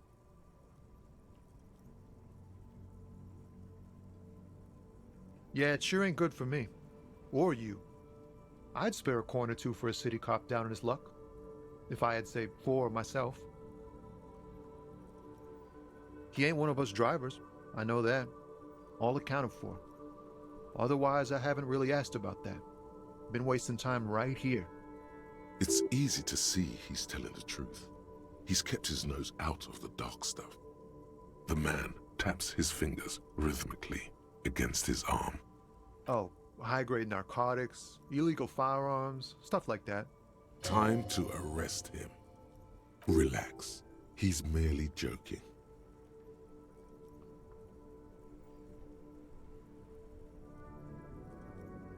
Ha! No, I'm joking, my man. Found runs a nice, clean business. This haul of cargo is mostly sporting goods. You know, tracksuits and that kind of thing. They usually get shipped to Grodd in the Occident, though we've been making headway in the Il Moran market lately. We're pals and all, but I can't just freely hand out the merchandise. The bosses won't be happy. The man taps his fingers rhythmically against. Don't be a stranger. Before you stands a motor carriage. The bodywork is covered in blue and white livery, bearing the number 57. Vapor emanates from the large engine on the back of the vehicle. It hasn't had time to cool off yet. This must be the infernal machine that tore you from oblivion. The Caprice Kinema motor carriage. In the cabin, you are welcomed by a set of steering levers, a radio microphone on a hook, a pull-out toolbox under the seat, and the soft glow of the fuel preheater gauge. A metallic drawer slides out from under the seat and clicks into place. The tools inside are neatly organized. Take what you need, officer. It's going to be a long case. I'm not protective of my tools, like some men are. He's clearly a little protective of his tools. But what can you do? Work is work.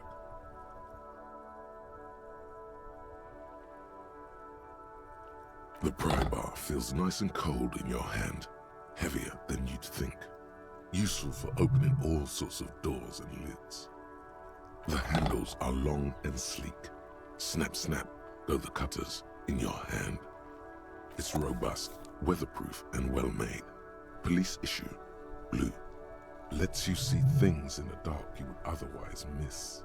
The pull-out toolbox slides back into its nest. Preheater gauge casts a warm glow on the steering levers and the radio on its hook.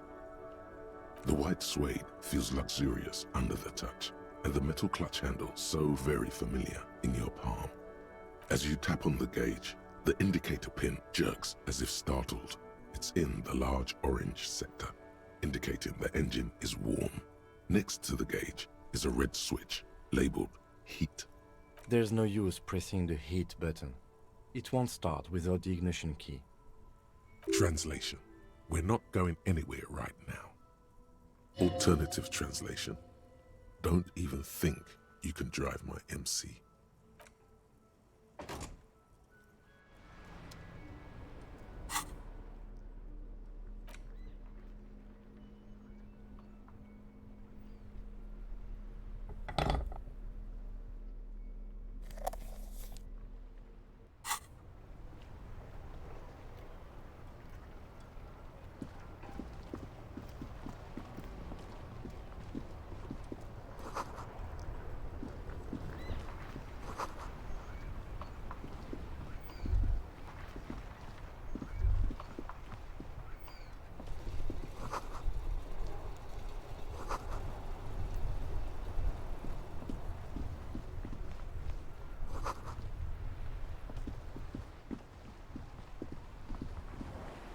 Life doesn't need to be a struggle. I'll be with you in a moment, officer. Let me just finish my sandwich. Talk to Angry Hard René first. Have you no shame? Whining about your back every time you bring out the measuring tape. René, you're a man with a fork in a world of soup. Please, let's just try to enjoy the game, all right? I'm trying to, but you keep breaking my concentration. You're old. I can see that. We're both old. Now stop grabbing your ass like it's a girl.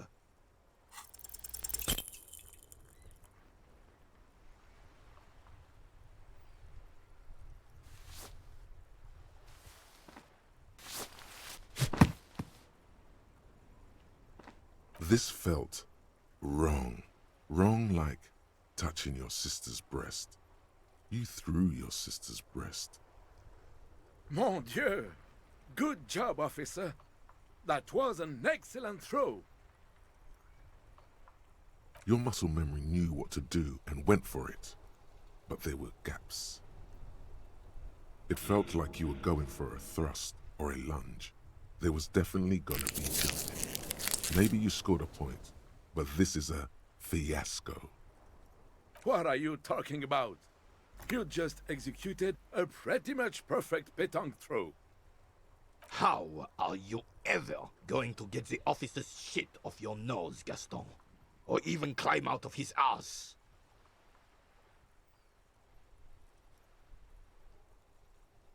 Right. Was the demonstration it? Or do you still need something from us, officer? Yes, officer. What do we need from this gentleman?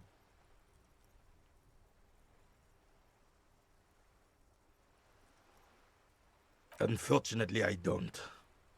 Unlike most of the locals, I have no qualms about assisting law enforcement. But this affair has passed me by completely. In Martinez, the union is the law. So can you really blame them? Cop is a pejorative term. I don't have a problem with policemen. On the contrary, I admire the effort to bring order to our streets. He doesn't know about the crime. Your time is better spent discussing politics.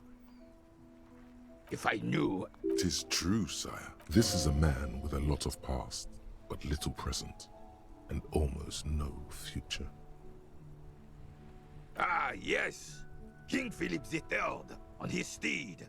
A reminder of what Revachol once was. Oh, absolutely. At the mercy of a cocaine-snorting tyrant who emptied the treasury so he could sleep on a bed of gold. A superpower, feared and respected. A testament to what this country can be under the leadership of a true king. Right. As you turn, a bright light catches your eye, making you squint. From a distant sunset, a stage light, flash photography, nowhere in particular. It's just what superstar law officers do. They squint at lights, and they solve shit. Yeah, you have.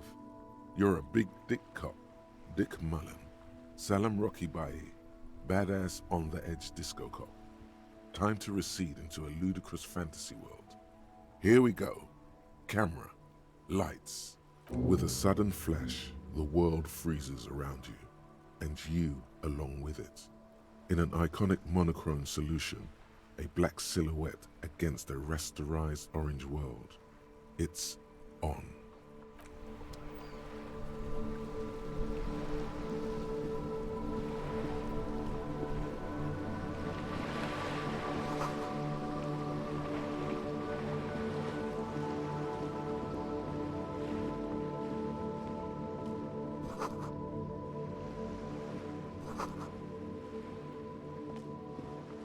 Hello, sir. Step right in. The store is open. Are you interested in a new and exciting book? Okay, sir. I'll try to answer any questions you have. I hope they're about books. My name is Annette, sir. My mum, her name is Plaisance. She owns the store. She's inside minding the register or organising the stock. Feel free to step in and browse our wares. I'm signalling that the store is open. Otherwise, people might not know. They'd miss out on the crime, romance, and biographies of famous people. A sudden gush of wind turns the pages of the books on the counters. She covers her face, smiling. But she's cold. Kind of you to offer, sir.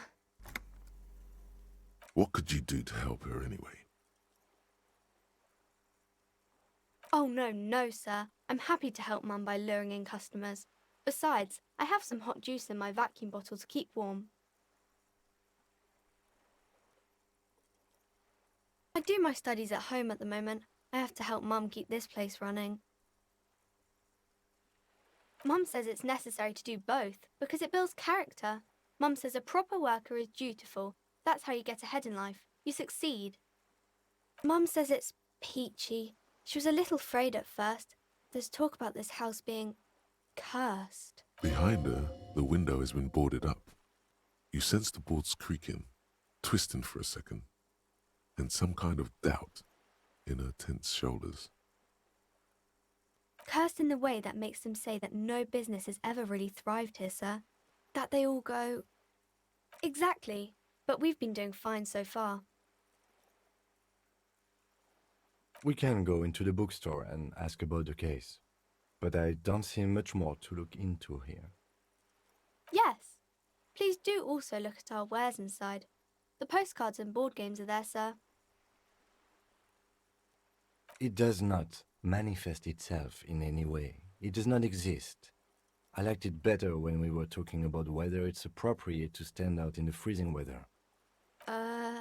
Anything else you wanted to talk about, sir? Maybe I can tell you about some of our...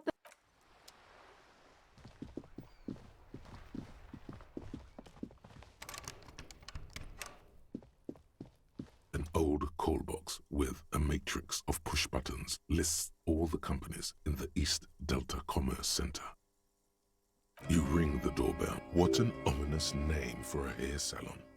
An off-key melody starts playing after you ring the doorbell. Then a woman picks up the receiver.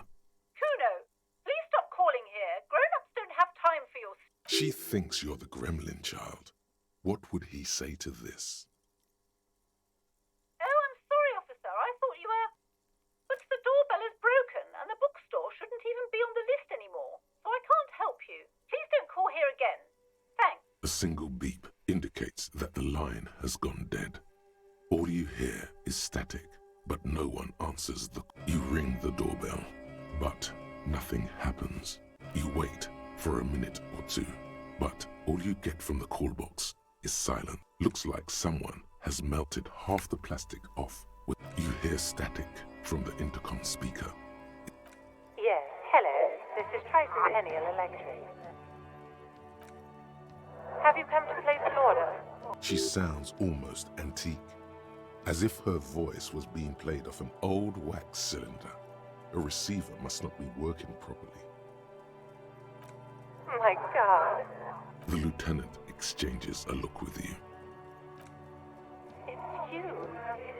My God. I didn't think I would hear your voice. Who cares that you don't remember her? Just go along with it. No, something's wrong here. Are you sure she's talking to you? Michelle, just please.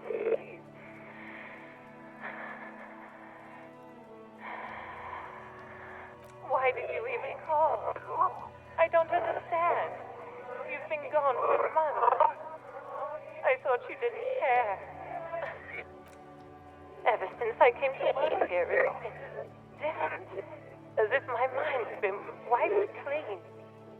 A spot of static overrides her words. When she speaks again, it sounds like she's submerged. It's so nice. It's so nice to be able to finally meet again. She sounds like she's about to cry. She doesn't answer. Silence. The only thing you can hear now is static and waves washing ashore on the bay. Another seagull passes by. It's getting cold standing here, staring at the silent call box. It must have been some kind of faulty wiring. We should maybe stop playing with this doorbell. It looks ancient. You press the number sign on the keypad that terminates the call. 12 name cards on the call box.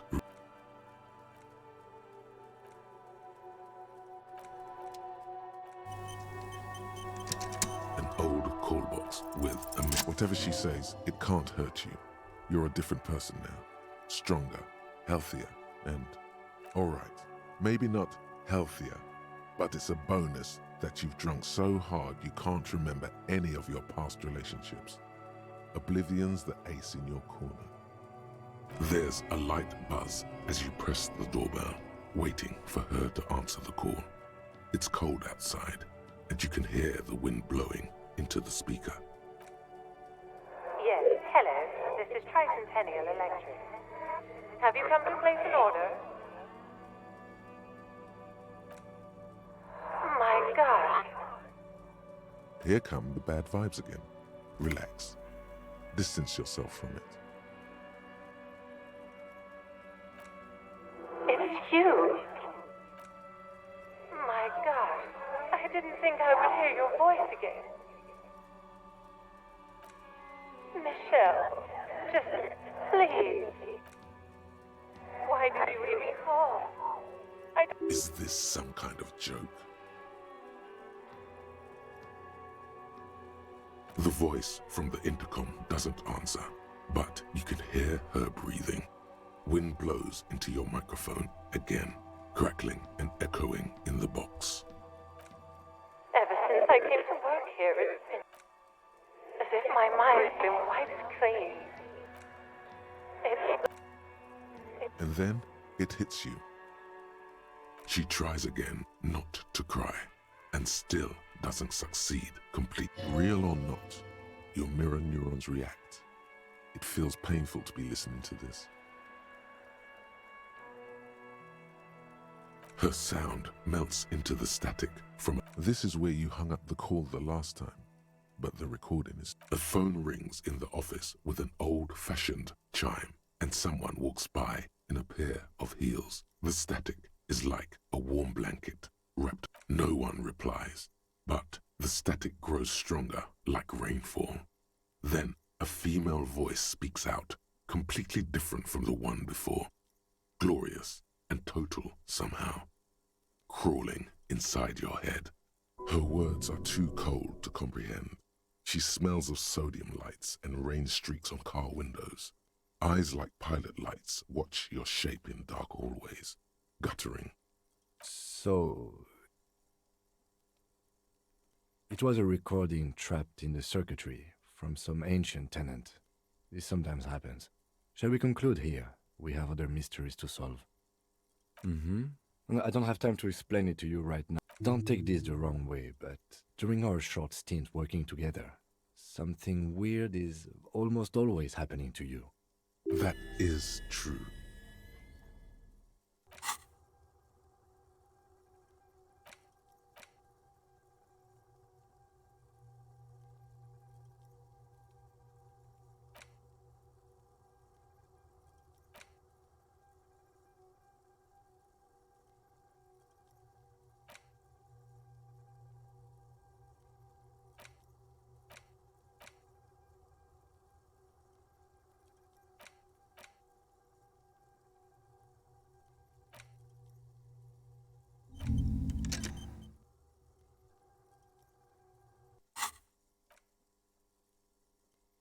Silence. Silence. Nothing happens. Silence. This button looks new. Huh. This button looks new. It's probably not connected yet. Guillaume Le Million. Bad news. Guillaume Le Million did not become a cop. In 1938, he went on a tour to the Sinyao province in Safre, where he died of autoerotic asphyxiation. His body was found hanging from a decorative dragon tree in his junior suite amid drug paraphernalia, unwholesome objects, and the Sylvia Trainer single, Wonderland, skipping in the background. And yes, you can take this as a metaphor for Revachol in the 30s, and also as a warning.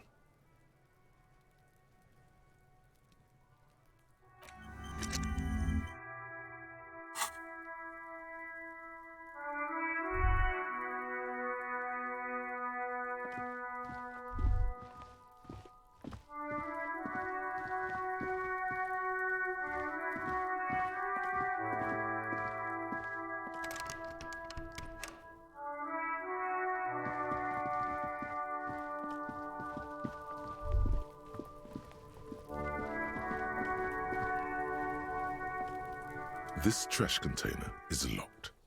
There's something in there, not necessarily connected to the case, but still. Well, it is a container. Maybe you're prioritizing it. Trash? Food waste from the cafeteria? They lock these containers to keep the derelicts from flocking in. Could be evidence too. What do you mean, feel? I agree.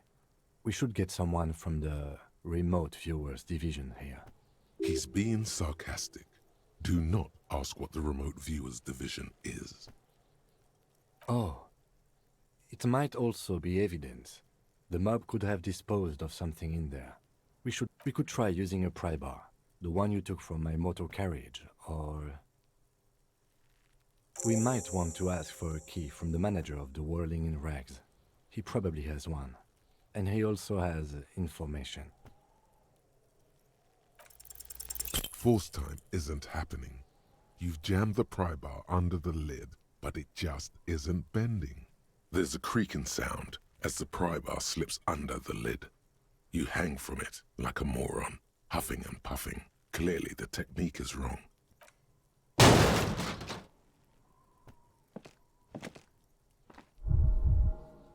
Unsatisfying. Hurtful. Let's ask the manager for the key.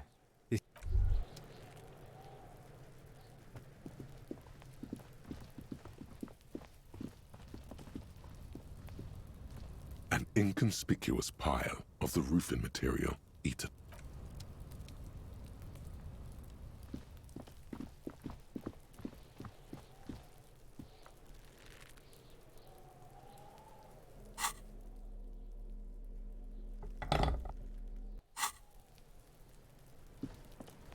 There he still is, looking right through you. The smell is repulsive.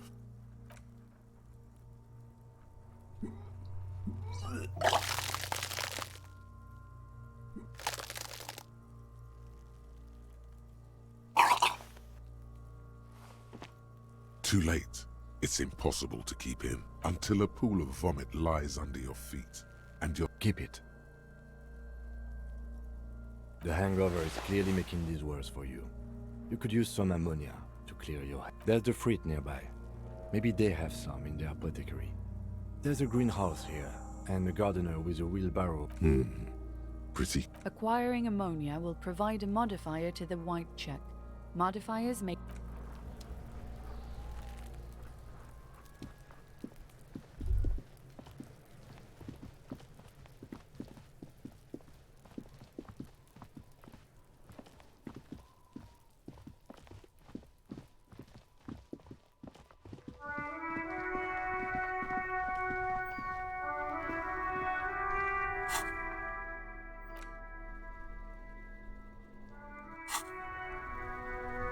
I can't believe it felt like pure.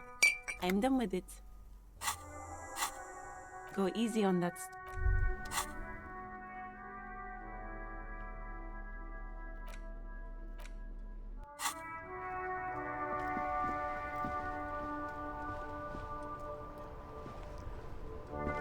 Inside, you see a set of steering levers, a radio microphone, a frequency tablet, the soft purr of electrical kittens.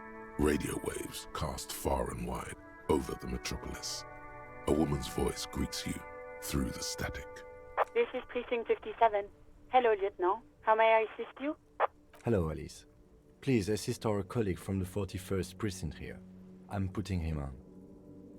This is Officer Alice Demetri, Precinct 57. How may I assist you? Just a second, officer. 10-2, 10-5. This is 41st. Come in. Over. A scrawny old man sits in a dusty cubicle, smoking, with a large white rectangle sewn on his vest. In front of him is a box-shaped apparatus with an array of wires and antennas. The radio switchboard. The man uses relay code. You got this. You're a cop, and cops know relay code. 10-4, message received. 10-5, relay message.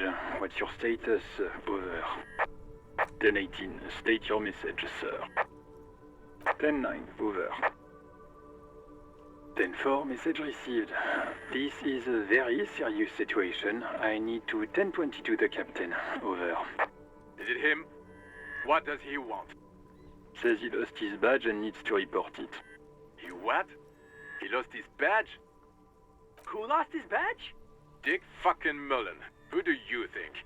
It's Officer Dick Mullen from the bestseller Dick Mullen and the Lost Identity. Dick Mullen is not your name. It's the name of a fictional detective who would not lose his badge. Defend yourself. Immediately. They're laughing at you. 10-4, I hear you, officer. I'm just going to make a note here that you are in pursuit of your misplaced badge. Over. Fuck me. Mac, come here. You've got to hear this. Dick Mullen lost his badge. What's going on? Super Cop here lost his badge. He lost his what now? His badge. He lost his goddamn fucking badge.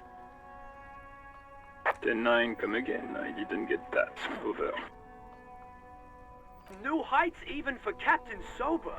Ask him. Ask him if he's lost his gun too. Sergeant Orson wants to know if you lost your gun too. Check your pockets. Check your... Holy fuck. You don't know where it is, do you? No. It's gone. It's not fucking on you. Don't sweat it, Bratan. You don't need a gun to have fun. We can still have fun. It's not all over. 10-9, come in, officer. Did you get my question? We were wondering about your gun. Over. Even before you can get the words out, everything gets scrambled in your brain. He says he didn't lose his gun. Or his fun, whatever that means. Ask him to describe it. His gun. Not his fun. Just the gun will do. Satellite Officer McLean requests a description of your weapon. Over. Oh, request a description, huh? We'll give him one. Describe the plasma gun.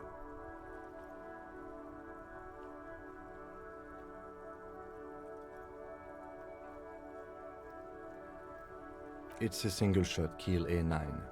An armistice, to be precise. Says it's a kill 9mm armistice. Armistice? What, is he a fucking... Clearly he doesn't have his Villiers anymore. Dear God, he lost his gun? Oh my, I can't. This isn't really a laughing matter. Mac can face a giant of Coco Nur by himself, but Disco here made him piss his pants. Oh, I can't. Fuck. He lost his... Ask him if he still got his wiener. Oh, I'm not going to. ask him. Sergeant Orson here is wondering if you are still in possession of your genitalia. Over. That's a negative. Not going to say that. Over. What's he saying? Share with the class. He said he sodomized your mother. The prick ate Mama's vanilla waffles at the captain's birthday party. Some nerve he's got. Sure her vanilla waffles were the only thing he ate? Shut up, Chester. This isn't funny. This is my mom we're talking about. Tell him to apologize right now. Sergeant Orson requests that you apologize for the claims that you made about his mother. Over.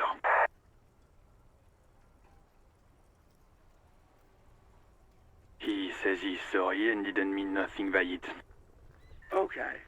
Tell him to find his goddamn badge and gun. That's the only thing that matters here.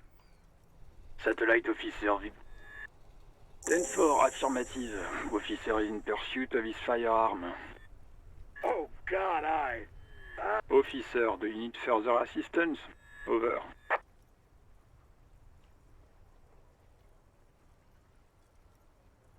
10-4, I hear you. I don't have the authority to grant your request, but... What does he want now? He's asking for money. Is he fucking kidding? I don't think he is. Don't give that asshole anything. He's just gonna drink it all. All right, that's a negative on the additional funds, sir. Over. He says it's important to the case. He isn't getting a red cent. You can tell him that. Request denied, sir. Over. Anything else, sir? Roger that. 10... 18 kilometers to the south, in the 41st Precinct's relay booth, a small crowd has gathered around Communication Officer Jules Oldboy Pidier. Around a dozen cops. The small room is filled with cigarette smoke, abuzz with laughter when Officer Judith Minnow enters. Her left arm is in bandages and her hair trimmed short. What is going on here? Did something happen? What happened is my partner made contact. It's not good. He's lost his badge and his sidearm. He seemed confused, delirious even. Mac, the torso Torson, is finger-fucking his fist, laughing hoarsely and apparently telling some dirty story to his partner, Chester McLean, near the entrance. Yeah, Mullen was fucked, alright. Sounded fucking drunk to me. Yeah, Mac's right. This was some gnarly shit there. I mean, before he started begging for money, it was... Enough! None of this is funny. It's fucking sad. That's what it is. He's a cop. He's one of us, goddamn this. We must help him. Yeah? How do you fucking plan to do that, huh? Get him off the drink? Go jogging with him in the morning and get him on carrot juice? He's a lost man. I just know we can't give up on him when he's at his weakest. He wouldn't. Mac, man the door. You know what he told me? I don't want to get better. I want to get worse. This shit does not leave this room. Not a word of this to the captain. Or anyone else. We'll give him a couple of days to pull his shit together. I guess I can hold off the report for a few days. Good. Okay, everybody. Nothing but a prank call here. We all got our laughs. Now get back to work. Far north, on the other side of the motorway, the officer quietly hunches with his hand in the motor carriage. This is Precinct 57. How may I assist you? Of course. What is the number, officer? Yes, hold on. Her number is 005 1944 298. Received. Hold on, officer.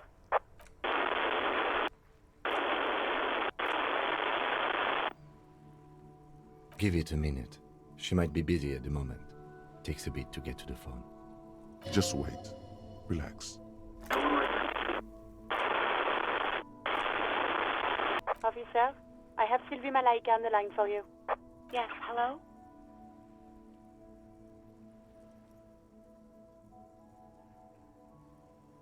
Oh, right. Hello, officer. What can I do for you? You can hear resentment in her tone. She's not thrilled to be talking to you again. Yes, I know who you are. You're a police officer. The law. This exact conversation has happened before. Establishing authority before this young girl seems to have been important to you in the past. Don't go there again.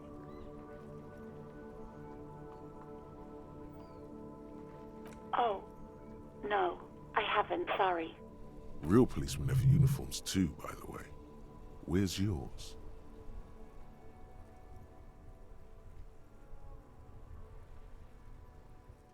Right. It's better to not ask too many questions, lest people start thinking you're a cop or something. You mean, why did I leave the bar? Honestly, I'm not really comfortable discussing it with you, sir. Why not?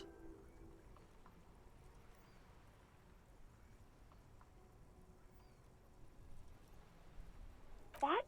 No, why would you even think that? Please, don't bring Gar into this. It's none of your business. I already said I don't want to talk about this. You're messing everything up again. No, not me. No, sorry. I don't. Not a lot of people have phones around here. Copper thieves take the wires. People don't have the money to have the cables put in again. They use the Union's phone, or the one on the coast. So the Union has a phone, and there's one further down the coast. Got it. It was someone else. We'll find them sooner or later, officer. It just might take a while. Yeah, go on. Please, no. Not this again. Everyone saw your cool gun detective. You were trying to impress some people with it. Everyone was eating, and... you were waving it around in everyone's face, begging them to describe it. You said it calms you, and then you started making suicide jokes. Oh, those again. I have been trying to wean you off them. You know, when you put your gun, your actual gun, on your temple and pretend to shoot your brains out, off of that, people don't like that. I remember this. You were screaming things like, "My brains are all over the wall, painting them red. I won't be seeing it, 'cause these are my brains." Some poor sod was trying to eat his pudding while you were screaming, spit flying, imitating the mercy shot right next to him. Spat some in his food. I don't think he touched it after. There is silence on the other end of the line. Me neither. No idea. All I know is next you were waving around money instead, saying things like big bucks cannot lie and guns can't buy money, but money can always buy guns. It almost looked like you pawned it. But believe me, I did not ask.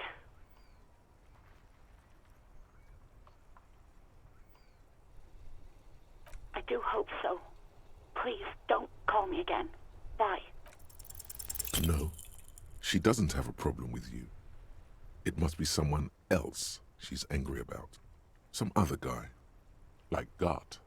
Trust me, you wouldn't want to be the guy here. No, you're the guy. You're Lieutenant Love, matchmaker extraordinaire. Help the poor girl out. What misogyny? I'm just telling things the way they are. Can't a man be honest in his own head anymore?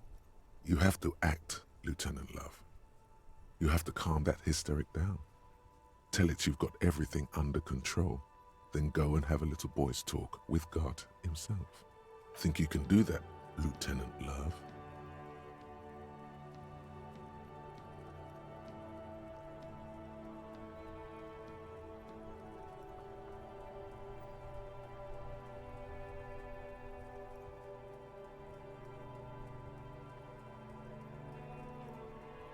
You're just a gimp.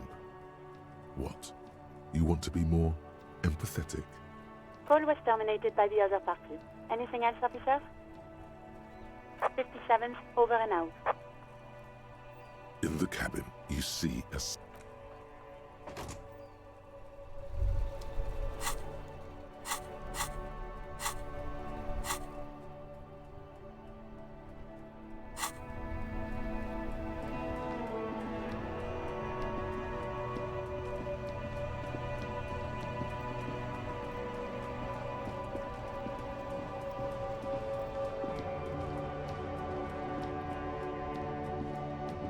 There are clothes inside.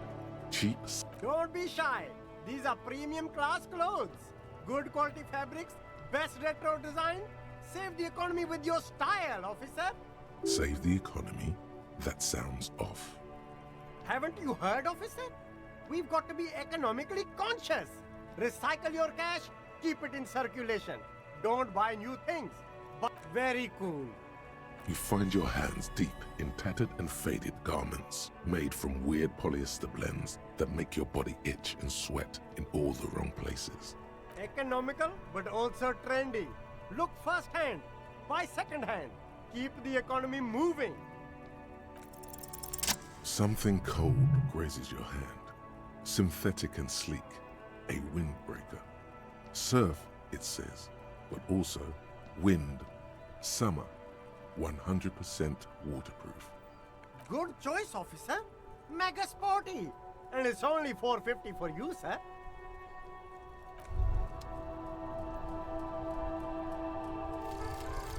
Some kind of superstar.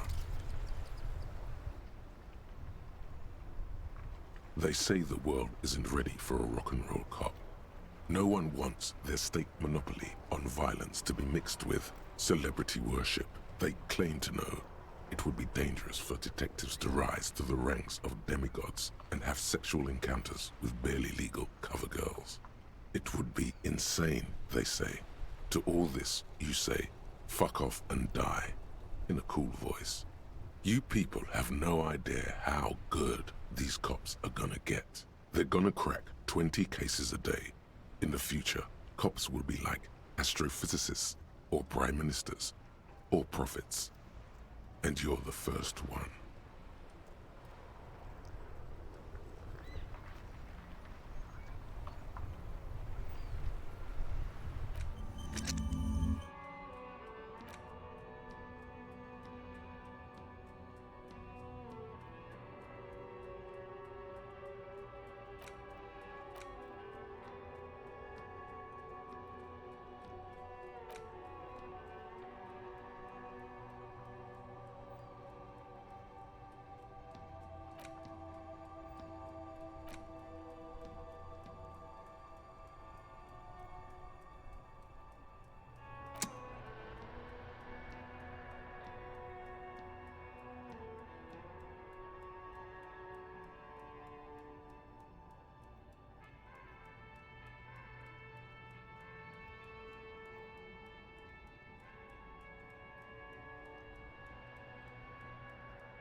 There's a pile of cheap You like sunglasses, officer? I've got... Abort. These are hideous. Damn, officer! You look like a mega secret spy. Very secret. They're practically made for you. I'll let you have them for 2 real and 50 cents. No, you are definitely not buying those. Are you sure? But they look so good on you. You should think this through, officer. These are all boring. Boring third-rate ho-hum sunglasses made of cheap Syrahese plastic. The kind of plastic that melts in the sun. Those UV stickers are almost certainly just there for the show. If anything, these lenses probably direct more UV light into your pupils. These are all first-rate sunglasses. Premium design, super material, very cool. UV resistant.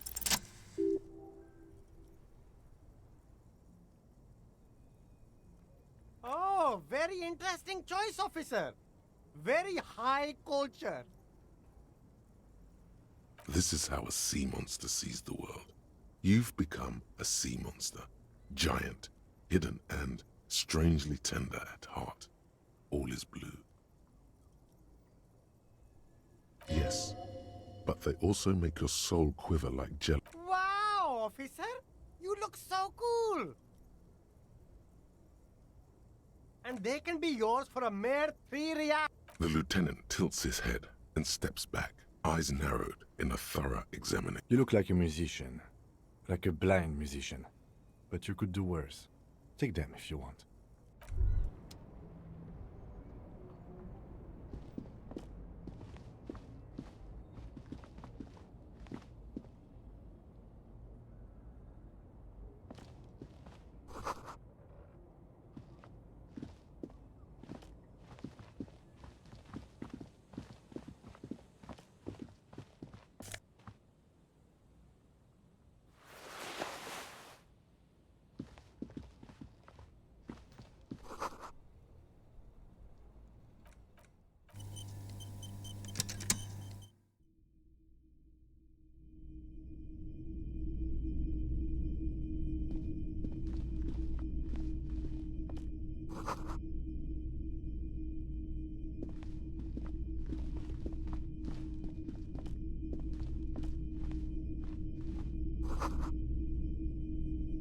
A typical Martinez streetlight sits among assorted floor and table lamps.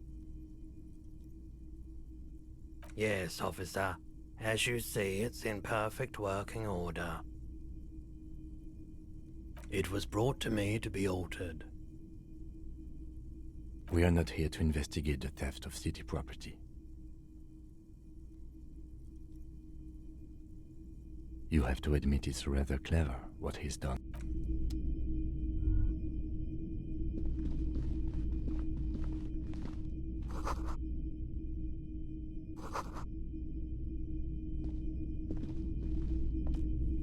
You see rows of toy soldiers guarding the rest of the trinkets. Try to find something pretty and cool here.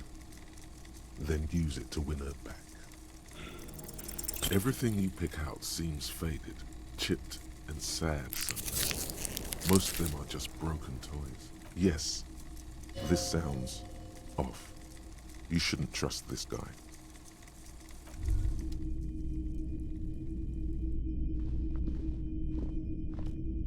The boomboxes on the shelf look well loved. One especially catches your... This is you. Golden orange. Just make sure it works before you buy it. If police work means playing tapes, sure. You can use it for that. Or any other time you'd need to play a tape. Is the Harman Welshie W2. Made in Vespa. Designed in Seoul. Plays all reel-to-reel formats. 2mm, 8mm, 12mm. It's even got a little radio in there. If you don't mind, please put the flashlight away. Some of us have photonic sensitivities. Photonic sensitivity is not generally acknowledged by the medical establishment. I do appreciate it.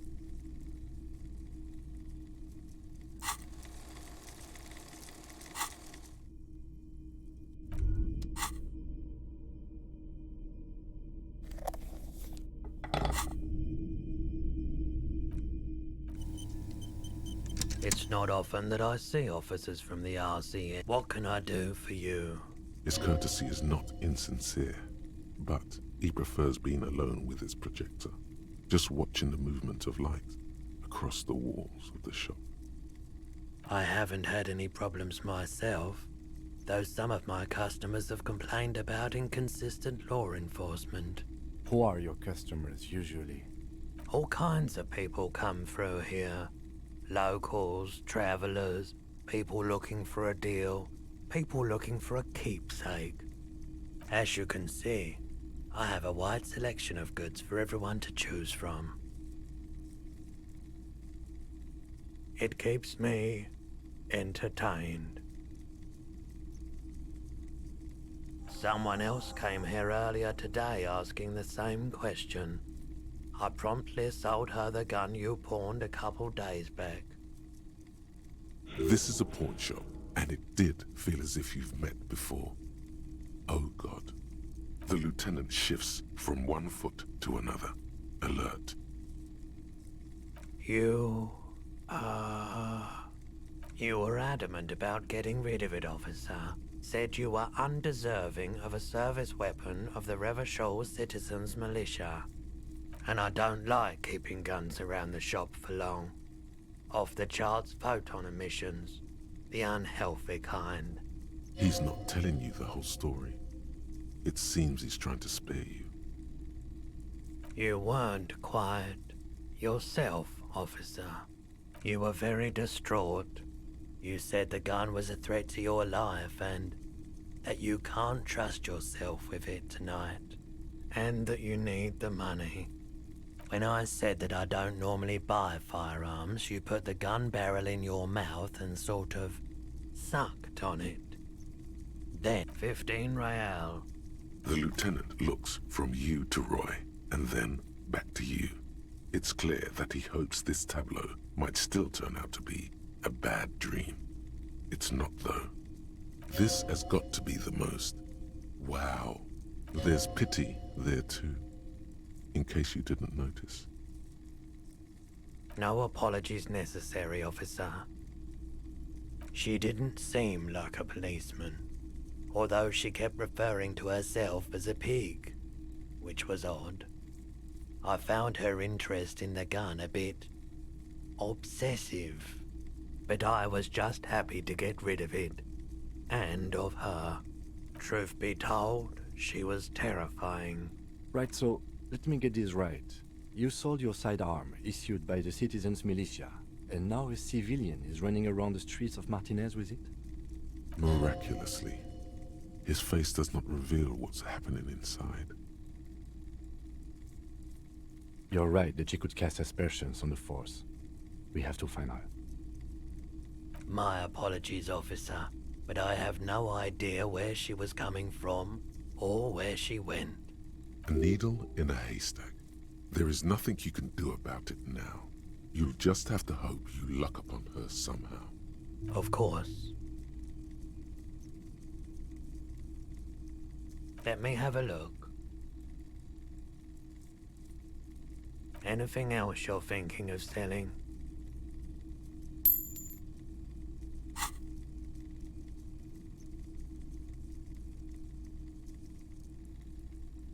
Another time, perhaps.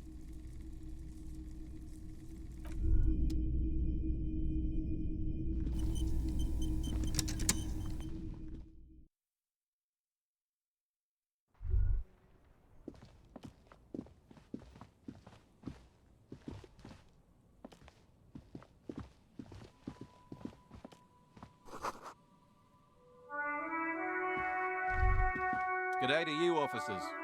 A burly man hangs out by the waterlock, carving up a generous serving of salami with an old hunter's knife. His eyes are fixed on a man stranded on the other side of the waterlock and on an enormous billboard that has fallen down into the canal between them. I wasn't here to witness it, but those look like tire tracks on that sign. Weird, huh? Then again, plenty of daredevil drivers in Rivershoal. The words Daredevil Driver sound ominous to you. Too bad it also takes a year and a day to repair anything around here, especially a waterlock. The rest of the coast is closed off till then. Sure thing. Want some too, officer? Why not? Well, there's the fishing village, an abandoned fish market, a bizarro church. Not much use to the congregation, though. There always seems to be something wrong with it. Yeah, not really much else. Just bombed out ruins. A couple of indicator lights are missing from this control panel. Loose wires dangle from the now vacant holes. In the middle is a lever. Beneath it, a small metal plaque. This panel usually closes the waterlock, turning it into a bridge that lets you cross the canal. But there's a crashed salmon and butter sign in the way. Pulling the lever probably won't do anything. You pull the lever all the way up until the metal clicks against the contact pins. You hear a soft clunk. Then nothing happens. Nothing happens. A cold gust of wind blowing in from the sea interrupts the silence of the situation. A spring brings the lever back to its original position. You still need to close the waterlock to get across the canal. Some other way. Wasn't there a sign over there saying functionality will be restored on Wednesday morning?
The worn and beaten wooden planks of the bench do not look overly comforting.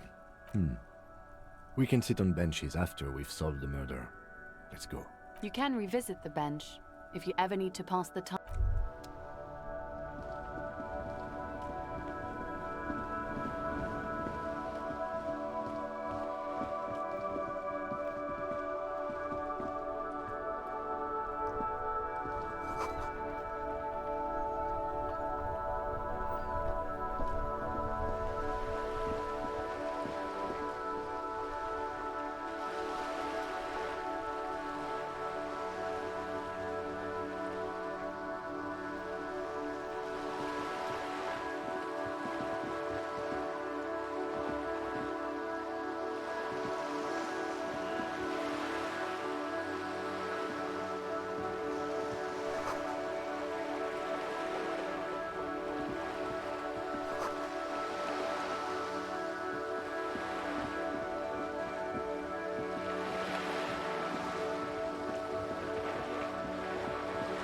Whoa, what have we here? A bridge with loose nails and rot-infested wood that creaks in the wind. A construction code violation if there ever was one. True, they never cleaned up the war damage. The rest of Revachol looks better, though. The bridge is fine enough. Locals use it all the time, after all. It's not...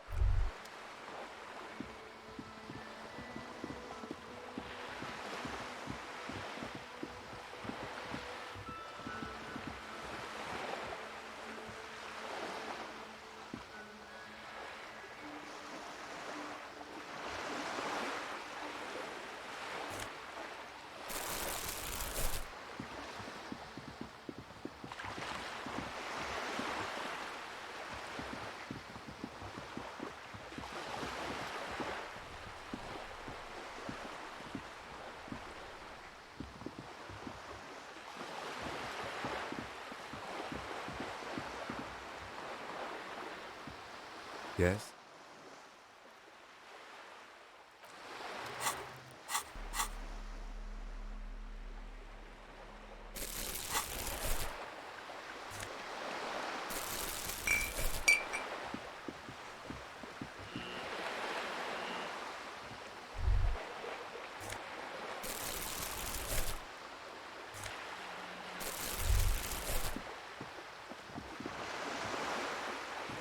This coin-operated viewer is facing southwest.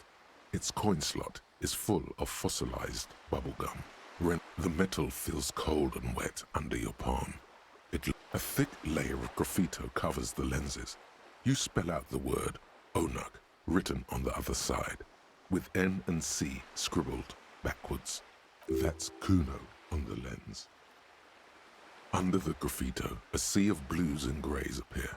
Behind the water lies a coast studded with concrete and reeds.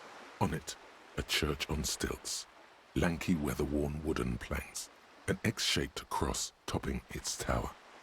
You know this to be the star of Pericanasis, or the Cairo, the central symbol of the Pericanassian church, a star, a great moral height to be strived towards. The church looks old and weather-worn. There are no lights in the windows.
thin man is smoking below an exhaust hood. Occasionally, as you step in, he nods toward the table and says something in a completely foreign language. The only words you can make out are Garancy and Kubek. Okay, it's definitely not his name. Whatever you do, please don't call him Garancy Kubek. Please, it's not funny. The man puts his cup down and replies something, his left hand drawing arcs in the air. He smiles and bangs his ladle against each of his pots in turn. It's almost like music, especially with the sounds of assorted dishes boiling and simmering on the stove.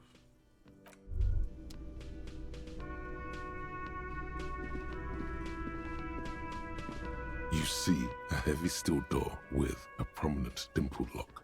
It's painted blue. You immediately feel drawn to the color. Blue is for mystery. You do? It's a door in the back of the kitchen. Why do you care where it leads?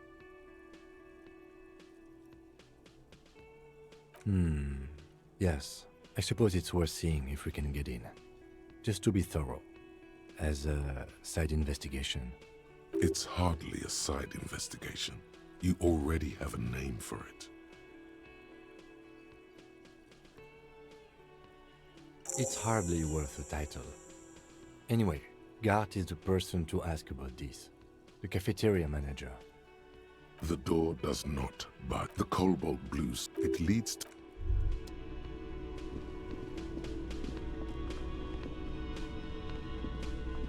Can I help you? Mine? No, it belongs to the Whirling in Rags. Thank you for clearing that up. Why do you keep the container locked? Why? To keep the hobos and drunks out. That's why. And the neighbors too. They put their trash there and they don't pay for the garbage company. I thought as much. And are you the only party with access to the trash container? Well, yes. Us and the garbage disposal company. It seems a little callous, doesn't it? Something stirs in you. Prod at him and find out.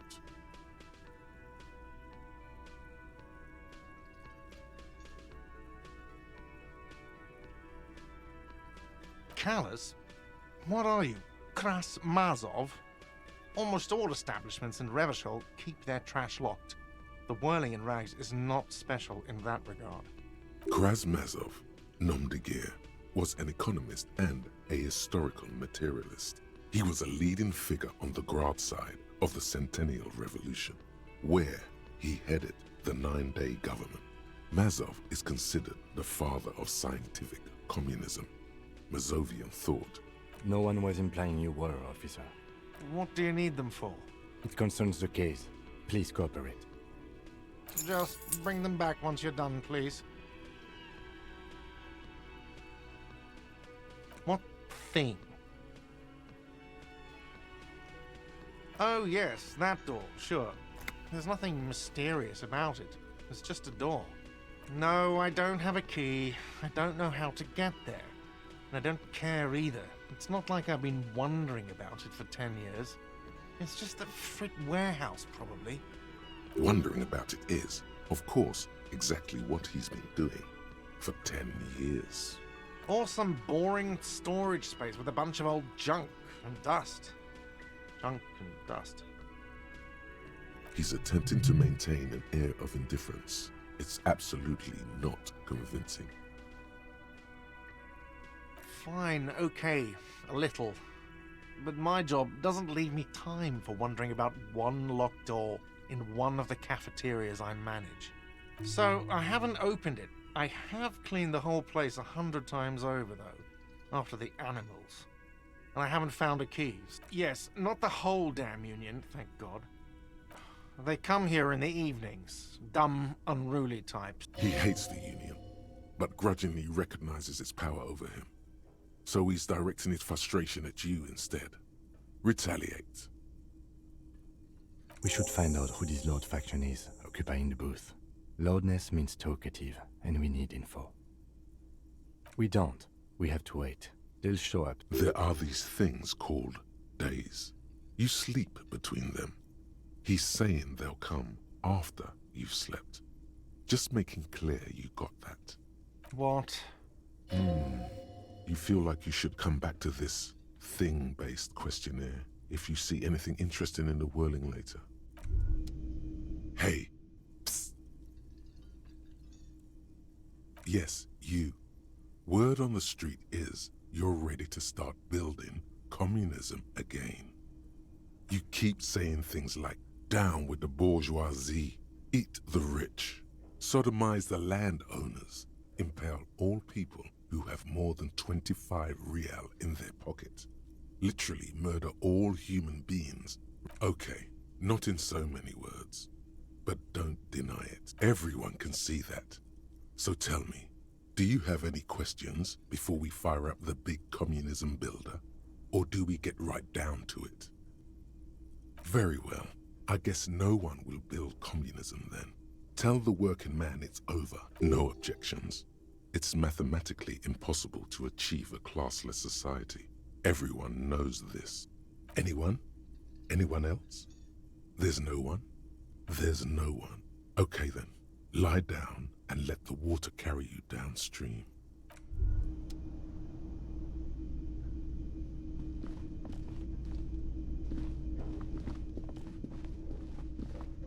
The theme on that pinball machine is a standard royalist theme, used on everything from pinball cabinets to full-flavor cigarettes.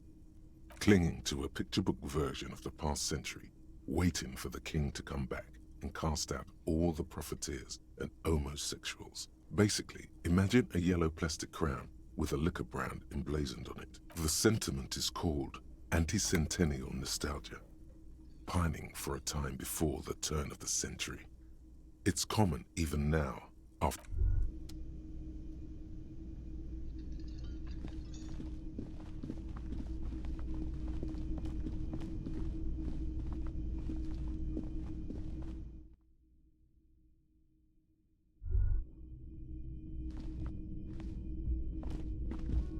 the door is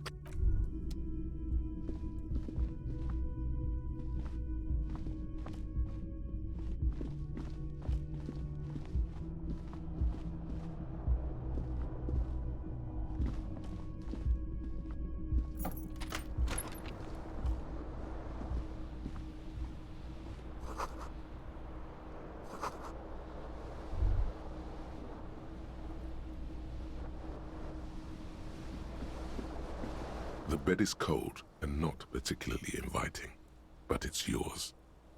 The option to go to sleep becomes a...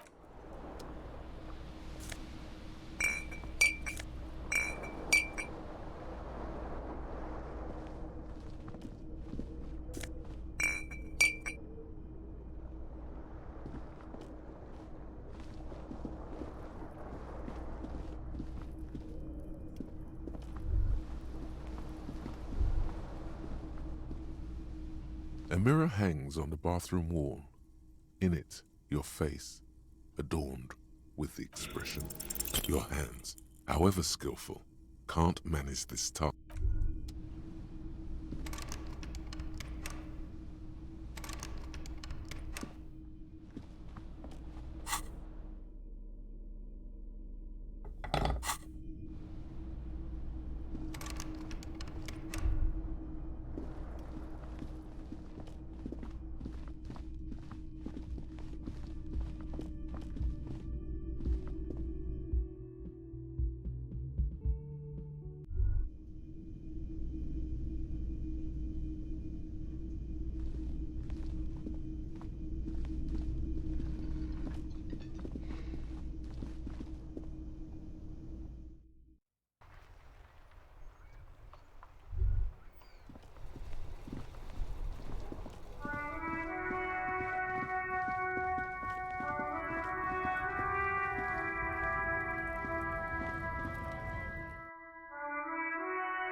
The tear machine stands in the corner.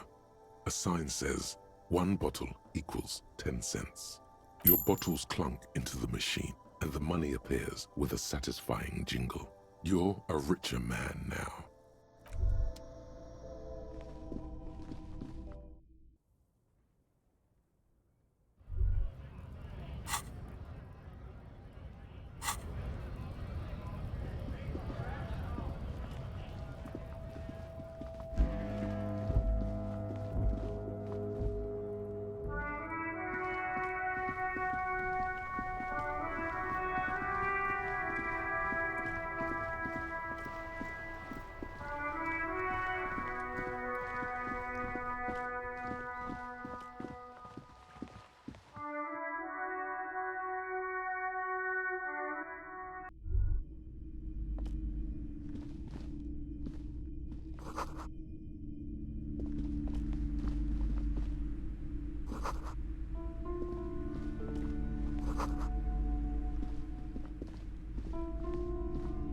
Welcome to Crime, Romance and Biography. Be welcome, and please take responsibility for the energy you bring into this space.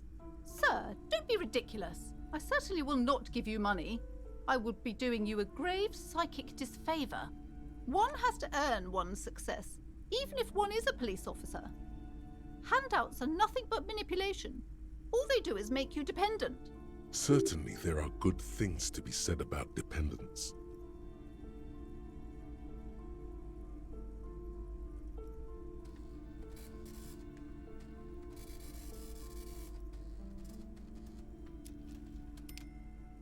Now, hey there. Sounds like someone isn't taking responsibility for the fighting enemy. My philosophy is everyone... I am the proudest owner of our little shop of culture. Cursed? Who said that? Annette? I will have a word with her. This place is not cursed. It has a robustly magnetic energy. Good for commercial activity. My business is thriving, sir. What in God's name is she talking about? Annette, yes, my daughter. I hope she wasn't slacking off again with her nose in science fiction. Tell me, was she at her post doing her job like a proper girl? Wonderful! Did you talk to her? Great! On a scale of 1 to 10, how compelled were you to buy books after talking with her? Her opinion of her daughter depends on how well she lured you into the store. Come now, it's not personal. It's about proper sales practices and market research. I expect an answer. My precious, her dedication brings joy to my heart. If you have children, I hope they turn out as great as my Annette. Mind your own business, sir.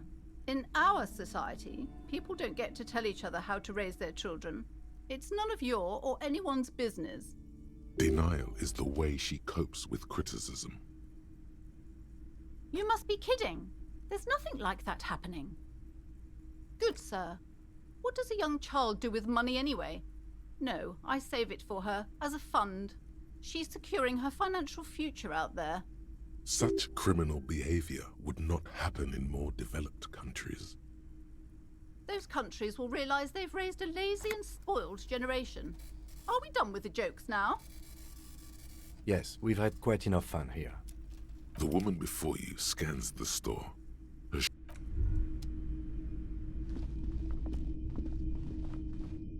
You see a set of tattered curtains. Excuse me, officer. The back room is strictly for employees only.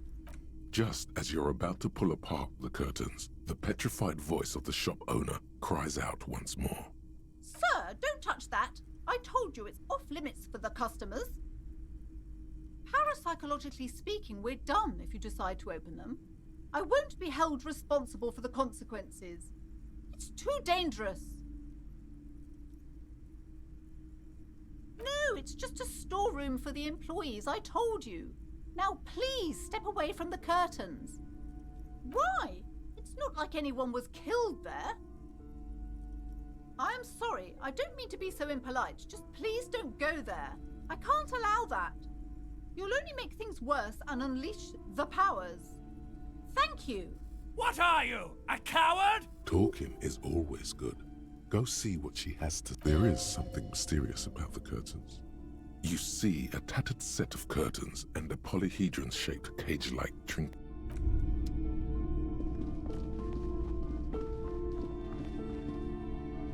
These shelves are overburdened with books from the same series. You see the name crime fiction is a disgrace. An asinine misrepresentation of the physical attributes of the arduous everyday work of actual police officers. These books greatly overstate the excitement of police work, glossing over how long it takes to actually follow up on leads and eliminate dead ends. What's more, they completely ignore the psychological hardships of year after year coming into contact with people during the worst days of their lives.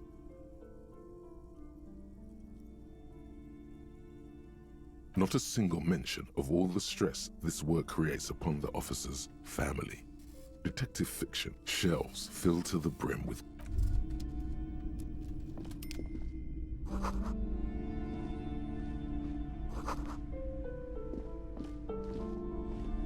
several maps have been attached to a bulletin board hidden. The maps look old and faded. The north coast of a verdant island. To the east, Huron. You feel you're just west of Coal City, somewhere above this large map. Ozon, disintegrate. In the northeast, you can. Lost. 850 million. The ocean connections you have lit, perhaps they are gods. I'm sorry, officer. The map of Martinez is the only one available. The other two are not for sale anymore. And besides, you could scarcely afford them. They're quite valuable, though they might not look it. Yes, yes. Are you interested or not?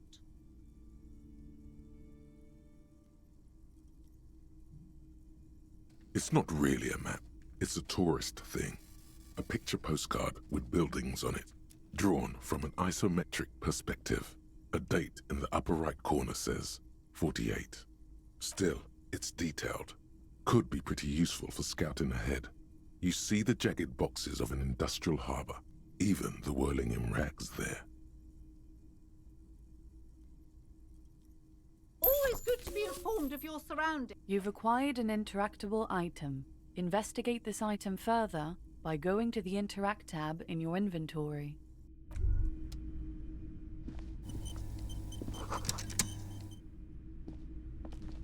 This bookstore is not strictly about crime, romance, and biographies of famous people. Amidst the various books, you find one written by someone named, "These three things are very important to the working class mind."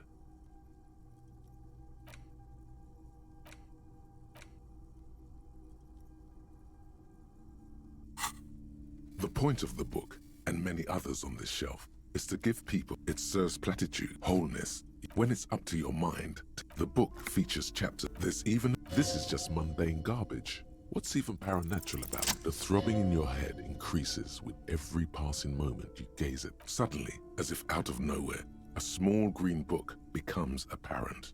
The title of it reads, Medicine. The book contains descriptions of various pseudoscientific therapies, alternative medicines, and folk remedies involving the pale, also known as le territoire. For example, it recommends vigorously swatting one's naked body with a venic or hand broom, made from the leafy twigs of a young birch tree from the near pale. It is supposedly invigorating and good for the circulation.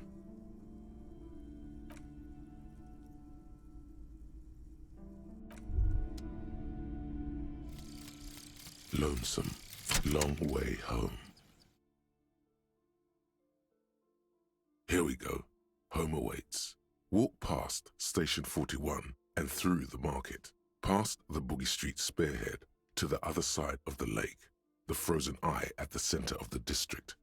Then past the video rental store on the corner. There, at the end of a street lined with pine trees, a small house no larger than a matchbox. 11 Voyager Road. You no longer live there. Those times are gone. And so are those people. Why did you come here? Why are you still here? And where's the dealer? You have to get back to work. That's all you have now.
The shelf reads, biography. Browsing suddenly, high speed, next.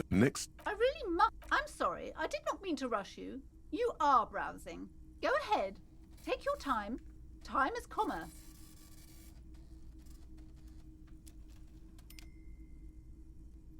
I would say... Shelves full of biographies of famous people.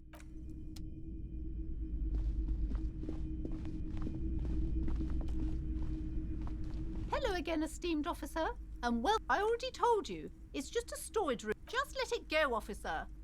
Go buy some goddamn... She recites it like it's a poem, or like she's playing a role she's grown tired of. No! Okay, fine. It's because this place is cursed. Just like Annette said, they don't call it the doomed commercial area for nothing. Are you happy now, officer? Happy that you've ruined everything? It's not good to talk about the curse, not in detail. The negativism, it's dangerous. Wow. Void raves. You have new words.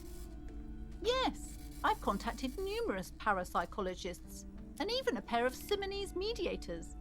They provided me with the wards. The wards help to keep the doom at bay and protect us against the darkness that lies further in the building, even though now I fear it's not enough. Oh, this? No, it's a special Himian amulet, blessed by Desert Pig. There are numerous spells cast throughout the store. I had the books anointed with a different inducement spell, for example. Desert pygmy shamans. That sounds like a rather questionable way to describe a group of people. The curse is so much worse than you could imagine. It's a disease, eating at the very foundation. It's the curse of financial distress, of ruin and bankruptcy. Didn't that curtain just move?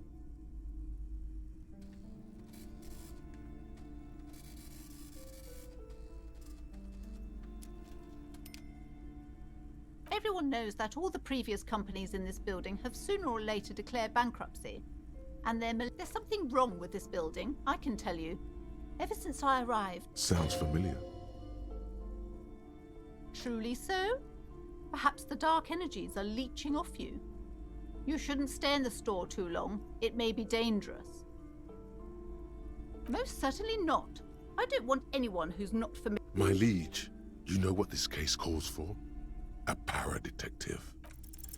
Slither up to her, you silver-tongued fiend. Show her what world-class perfidy looks like. Are you sure? Don't think I haven't seen charlatans before. I'm not sure I can trust your claims. Honestly. The lieutenant keeps his usual stony calm. Go ahead then. Rock her world, he thinks. I'll compose some notes.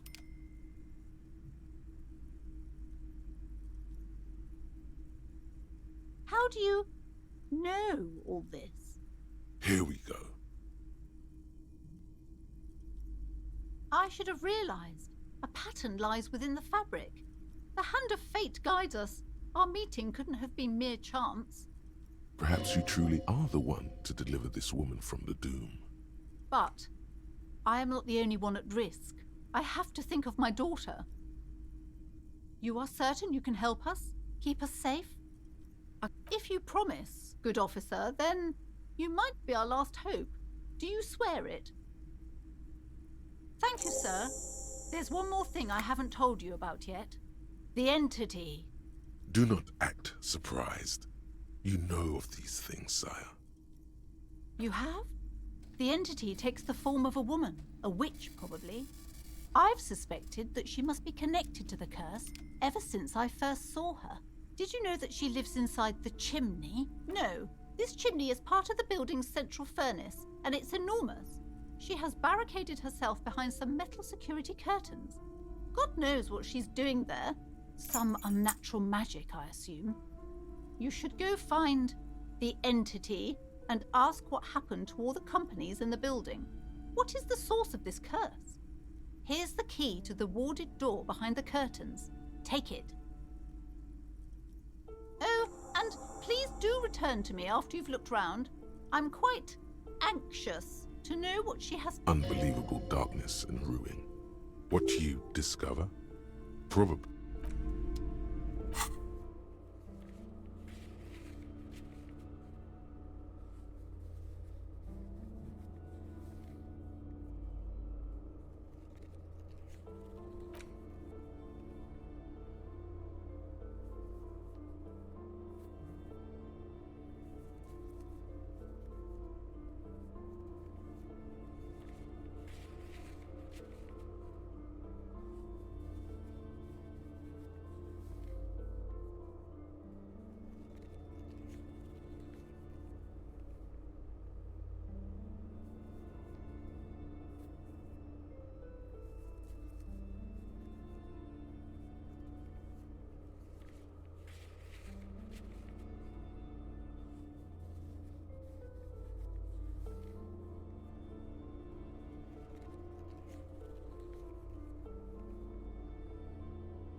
You see a set of You see a dimly lit room full of dusty furniture and trash. A doorway stands in the back, covered in dozens of scary little cage-like trinkets, your shadow looming over it like an omen. Oh!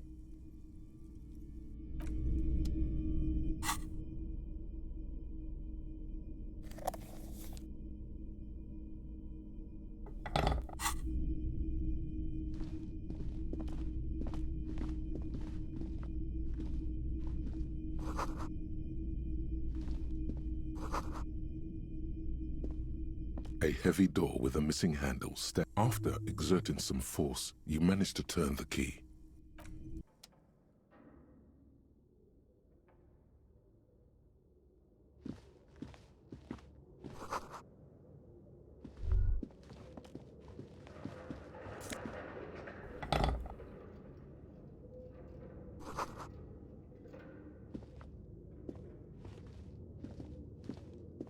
A barbell lies on it, 60 kilograms. Your triceps hum at the sight of these weights. Show the world what there are no collars on the barbell. This is a safety hazard. Why does it feel so familiar?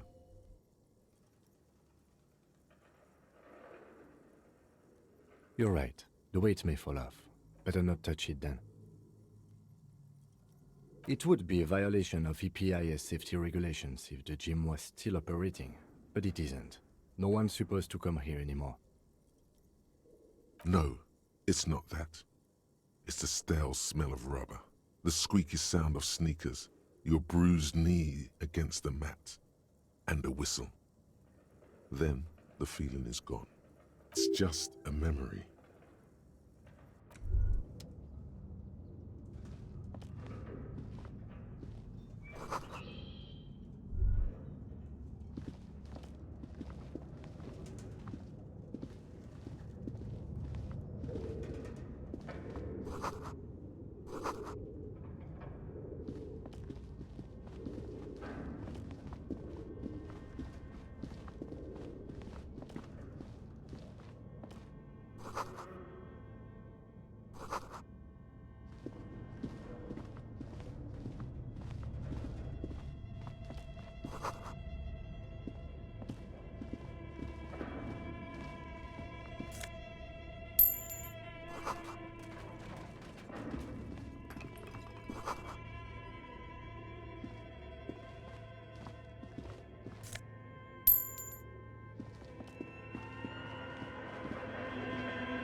Looks like someone tried to reconceptualize their business here. Look, the skis and rotor blades both bear the same Slipstream logo.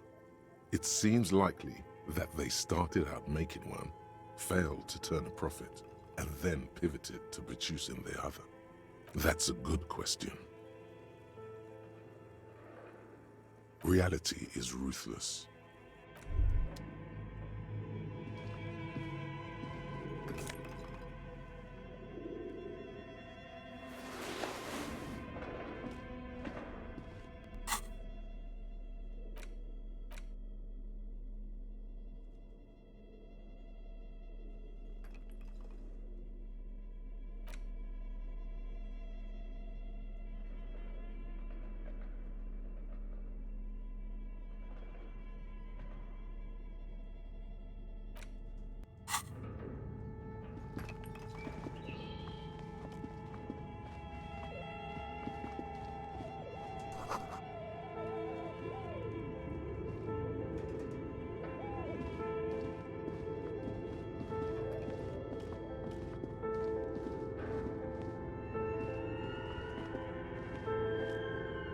This appears to be some kind of machine with a cube-shaped heart and a wired framework. The radio computer. Just sitting here without anyone. The machine lights up like some prehistoric animal stirring from its slumber. It's empty, like a beehive, without its... The filament you have would fit perfectly inside the compartment. Tiles on the cube, like a smooth draw, the filament slides into place. On a bar of fabric right above the keyboard starts producing a soft hum. The sound of static seeps through the machine's planar magnetic driver. Have you stirred the ghost of the doomed commercial area from its rest? Could this be its dismembered heart beginning to flutter? The static gets louder, slowly filling up the abandoned hall, until a voice speaks out, crackling and old, cutting into the air. Good afternoon. Fortress accident en rue de Saint-Ghislaine. This is East Insulindian Repeater Station 1. Please repeat. Is this the production schedule? Fortress Accident is the company on whose name the terminal you are currently using has been registered to. One moment. Fortress Accident SCA produces revolutionary interactive call-in radio games. That's what the catalog says. That's not bad.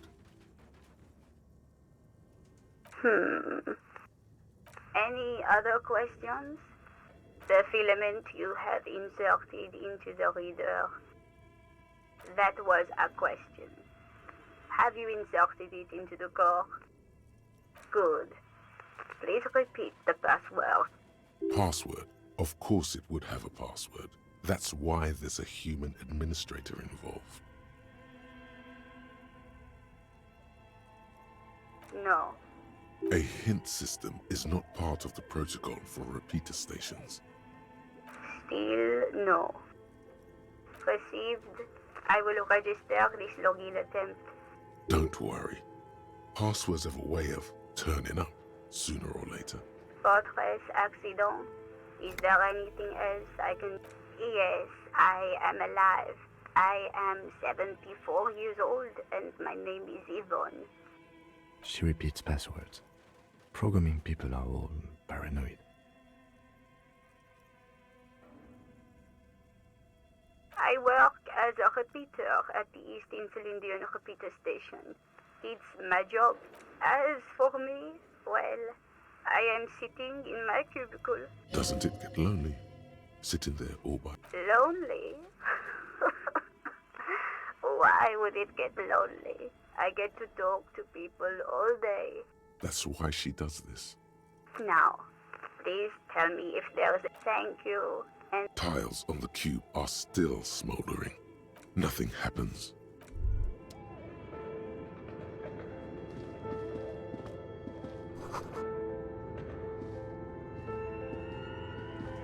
This old fireplace is covered in lines drawn in blue and red marker, the mesh spreading over the stone like blood vessels on alabaster skin. It looks ghostly and strangely ancient. The whole thing resembles Cadran mosaic tiles. Very pedantic. History classes, students with their radio frequencies, it seems. UKV 123.6, UKV 123.7. UKV 123 unclear. It looks like a cardiovascular system split into veins and capillaries. Very advanced. You think so? The web is comprised of radio stations, all lead back to one red heart, titled The Gate. Whoever decides to call in to a call-in station, it looks like all of this is gone. Left. There's no way a little basement studio working here could pull anything like this off. My God. It's as if the less money they had, the more ambitious their project became. The schedule. I know doom when I see it. The company was running out of funding. Nothing. It's just lines on mark. Your flashlight slides over an old green chalkboard covered in scribbles, sketches, and schemes like some ancient cave mural. Some of the writing has faded with age, but you can still make out sections here and there. These lithe, pointy-eared creatures appear to be different types of Welkins. You make out autumnal candle Welkins casting wax-based magic. Translucent Welkins with organs shining under their skin. Who are all those creatures? Fantasies of a tortured, feverish mind? You should adopt one of those Welkins as your persona. No longer a mere man, but a Welkin. One of the Welkins, towering among the rest, appears to be its Vara Hamira, a high Welkin, his face white and scarred like cracked marble. This is clearly a Welkin supremacist. The note says, all non-Welkin races will be purged. The Haldor, the Twarg, the humans, and even headless men, all of them, purged. Imagine a world filled only with Welkin, Green Welkin, Dread Welkin, and the High Welkin to rule them all. An inordinate amount of time has gone into drawing these little Welkin creatures. Just look at those details. And for what? Or the photo collage depicts entire oceans have been frozen from shore to shore. There are pictures of settlements on dried up riverbeds, abandoned in a storm. Animal corpses in the dark, carcasses and bones. You see primitive oil rigs built into glaciers, boreal dvorg, yurts under the snow, great mammoth-like beasts of burden. A pinned postcard reads, the heat death scenario, a desperate... This is a monthly calendar from the year. Minimi stands for a mini-meeting. It's as time goes on, the numbers... Looks like they didn't make it. A note in the book, the handwriting is only partly legible, but you can still...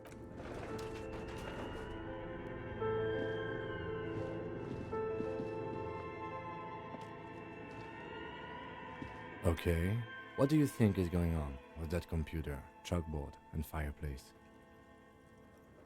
No, that's not it.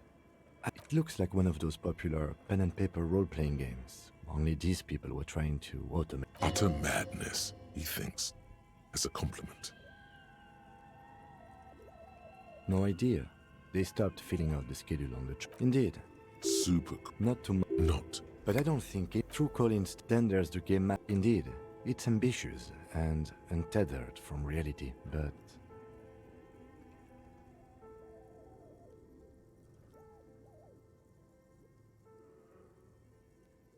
It's too late for that, I'm afraid. Okay, let's keep moving.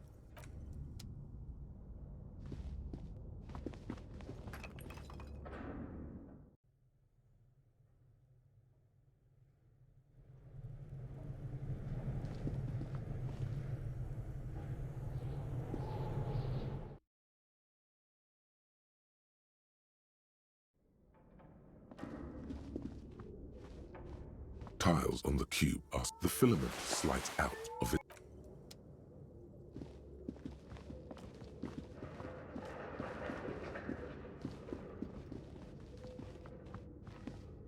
An iron safety curtain curves before your eye. This must be where the... And what an odd thing to do. Still, not.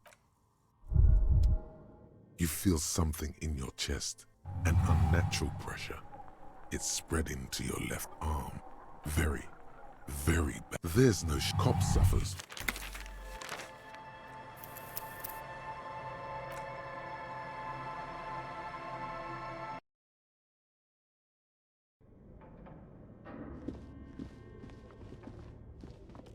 Your flashlight, some of the right, these light trends, who are all, you should adopt one of the Welkins. Tau, it's, var, the hull. An inordinate amount of time. Just look at... And for what? This is Minimi. As time looks like a note in the photo, entire you see a pinned post. Your flashlight, some of the writing, the handwriting is.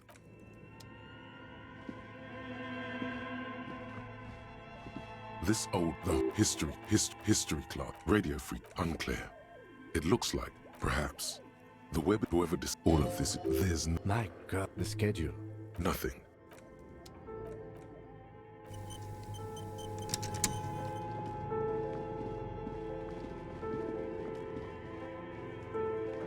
Okay. What do you think is going on? Yes, it looks like utter madness. No idea.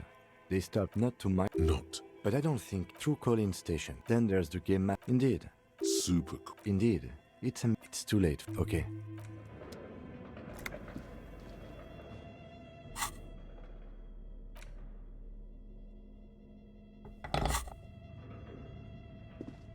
An iron safety curtain. This must be where the... What an odd thing to...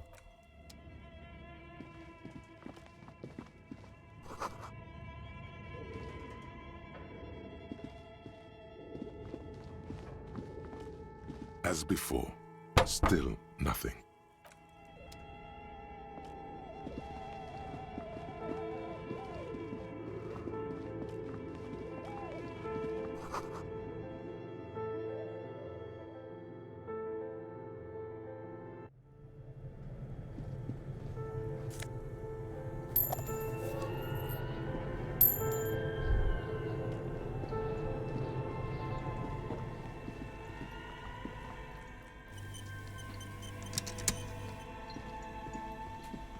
You see a terrifying ice bear with a strange compartment. The bear looks oddly realistic.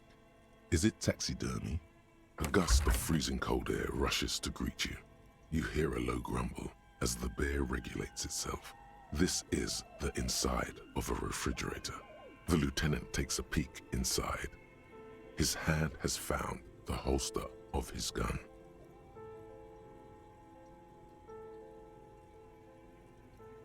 The shelves are empty. All you see are crumpled ice cream wrappers with the brand name, Revachol Ice City.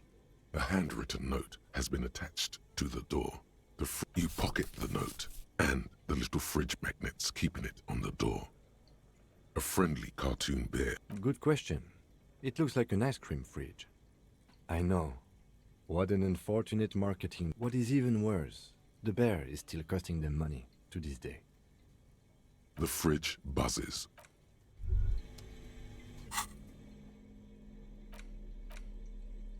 The note is written with a blue pencil on a piece. Does it say anything interesting? This is tangential at best, but the lieutenant's detective instinct is someone has scribbled. S. I can't believe the off-site copy is still here. The illiterate ginger kid keeps stealing stuff from the studio, so I had to hide it somewhere safe. You'll find the filament memory with the off-site copy in the frozen ice cream maker. Please take it home, ASAP. It's important. I'd do it myself if I lived in a civilized place with a freezer. Take care, Sully Soif. It belongs inside a radio computer, storing its memory. It's like a tape.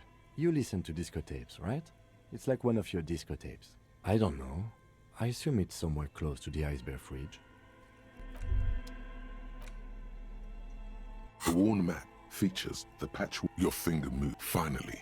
For a more detailed view of the map,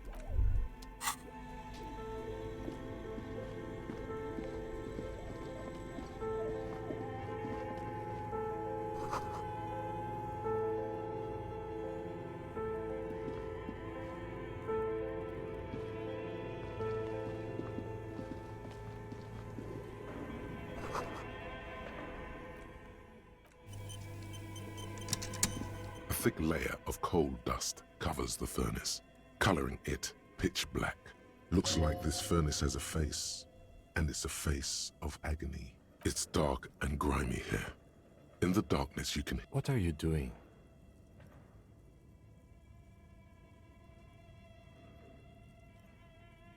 Wait, really? Maybe it's coming from behind those safety curtains we saw upstairs. You muster all your strength and you're dehydrated. A lifetime of smoking and drinking. The chatter from the chimney continues on as before. Then again, maybe it's worth... Maybe you should let your voice rest, officer. Try again later. You're right. The rooms do look like they're connected. But malignant entities don't... Always has to be the skeptic, this man.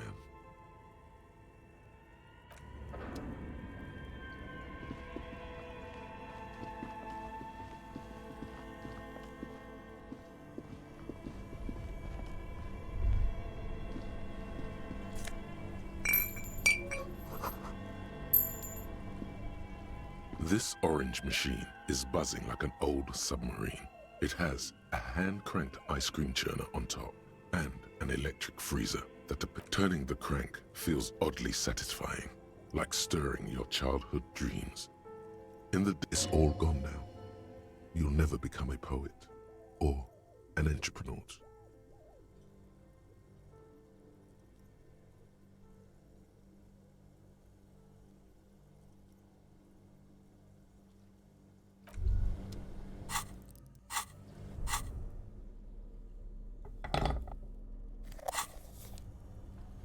This orange machine is buzzing like an old submarine. It has a hand-cranked. You slip your fingers under the frozen lid, but if you want to try again, then you need to have the pry bar in your hand. Equip the pry bar by going to the Tools tab.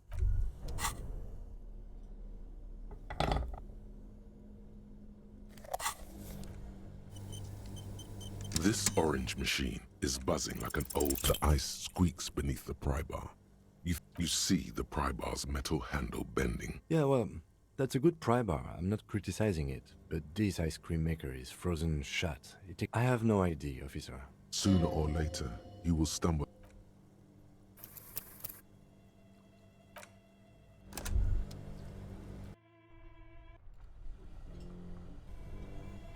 This orange machine is but the ice squeak.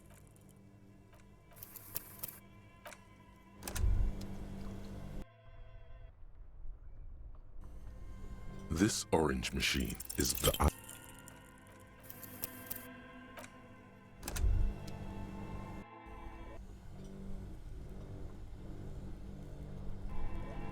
This orange machine is the ice.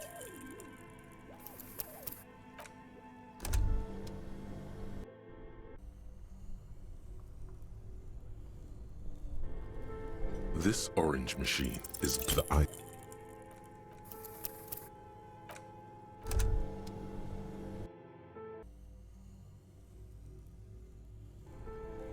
This orange machine is the ice.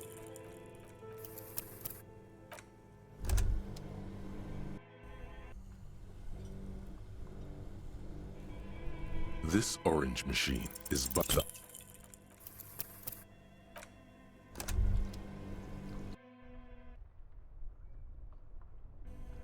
This orange machine is but the.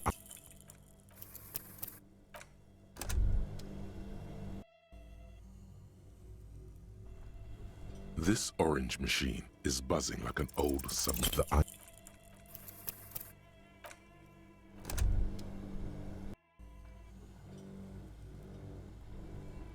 This orange machine is buzzed. The ice.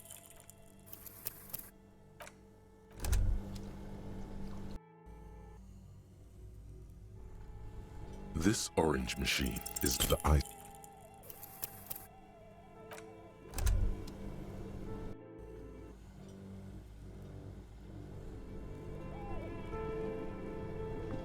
This orange machine is but the ice.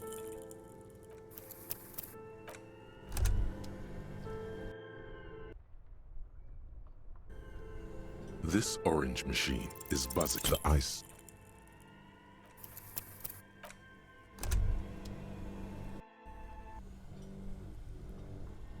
This orange machine is the ice.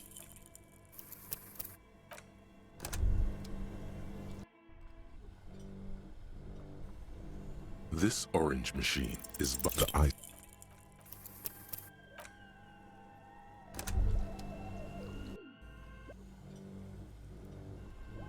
This orange machine is but the ice.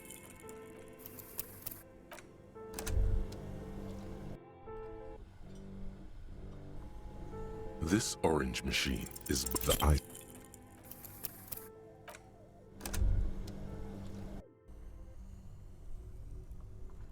This orange machine is but the ice.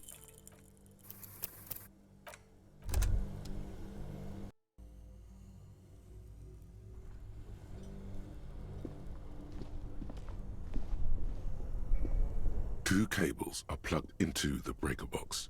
The red one leads to the ice bear fridge and the black one to the ice cream maker nearby. Something close to you dies with a soft electric purr. Why did you do that?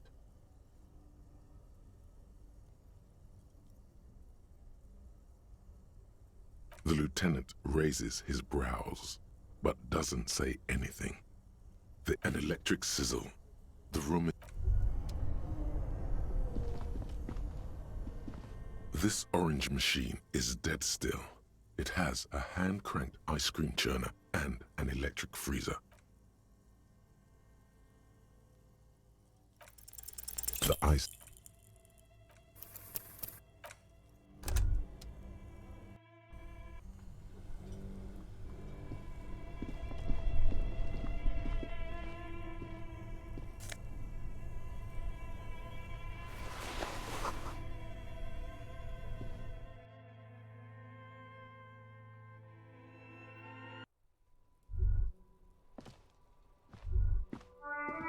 An old called East Delta.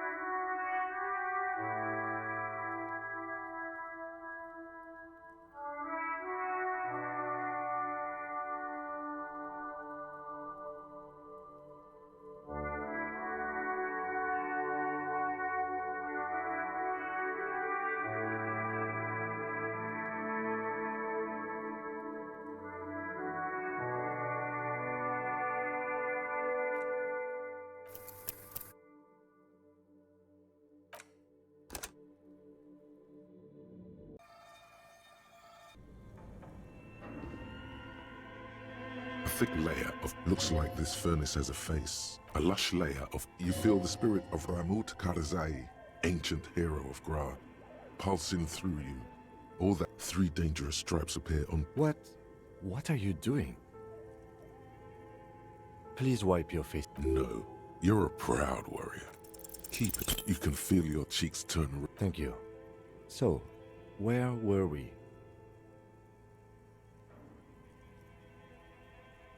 It's dark. What are you doing? Wait, really? Maybe it's coming from behind the seat. Something breaks loose in you. A mighty bellow echoes throughout the chimney's depths. Hello? You've awakened the entity. Hello? Did you say anything? I can't hear you. After you, officer. You're right. The rooms do look like they're... Always has to be this.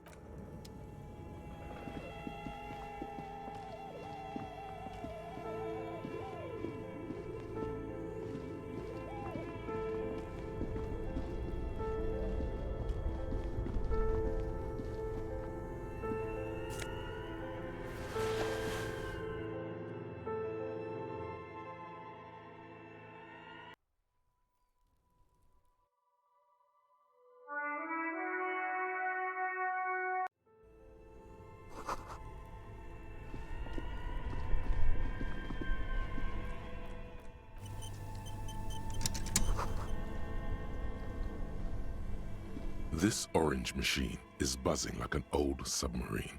It has a hand to the ice squeak.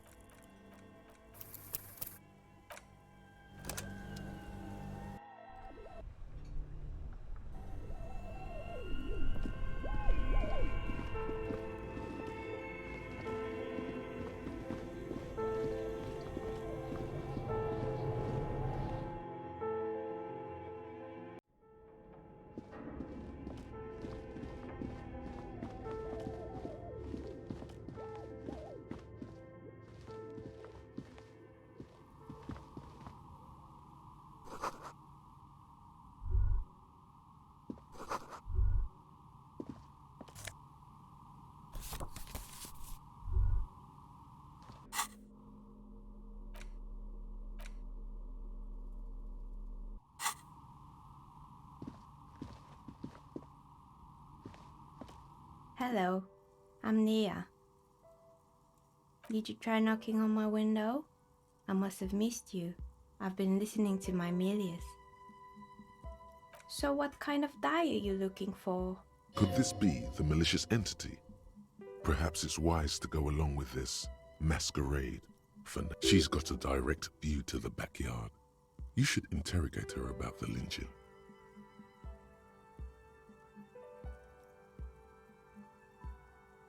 Yes, Amelia is like a call-in station.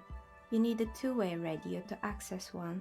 That's mostly, they just teach you to swear in different languages. Then how did you get inside? By the south entrance? I'm a novelty dice maker. Tell me the... Role-playing games? You know the one made by... Very good. My rate is 10 real per set, unless you want something really unusual.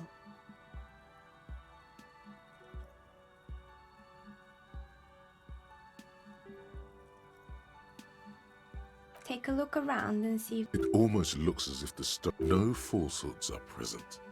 She's a novelty dice maker and doesn't have anything to hide. Ask what you need. Nothing really. Who cares about the dead body? We might be... The lieutenant looks at his... Your window looks directly onto the courtyard. I'm sorry, detective, but as you know, I usually have my headphones on when I'm working. Well, there's always something going on. During daytime, there are usually those kids. And she's heard of the murder. But I never saw anyone during that fateful Sunday night. I might have, but in this case, all I would have seen is my own reflection. It's light here, but dark in the yard. It's really hard to make anything out in... It's an odd profession. She nods. Anything else, officer? We're inside the chimney of an old central furnace. It's strange, I know.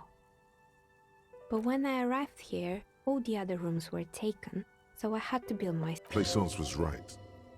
There's an entity living... Creative. I've heard the stories, but I don't think those stories are true. It's just capitalism. We only hear about tales of success, so it's often surprising to realize how many ventures actually fail.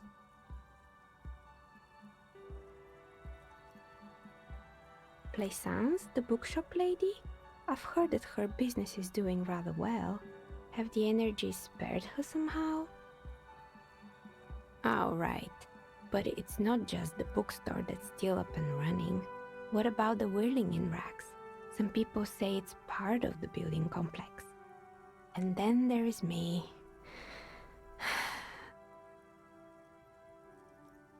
I've been here for 14 years, selling novelty dice to role-playing enthusiasts. Not exactly a million-real business idea, yet somehow I've survived despite the talk of malicious energies. Strange, isn't it? Maybe it's just because she's so talented that she's been able to woo the curse. Malignant entity? What does that even mean? Some kind of sorceress? What about you, officer? Do you think... Time has come to face the source. Fear not, for the forces of the universe are supporting you in this psychic... Exactly. Truth is always so disappointingly mundane, but I'm glad we got this sort. That's all she has to say on the subject. She's been thorough and truthful, as far as we can see. Of course. Tell me what you have in mind. A star that fell from the firmament? Those cost more than 7... Yes, you definitely have the proper attitude. How about a pair... Pieces of lodestone were used as the... 10 real, and I can get these ready in 8 hours.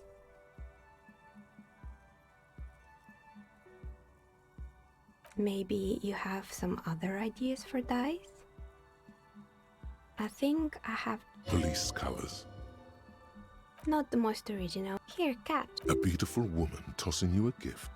Whatever you do, don't overthink it.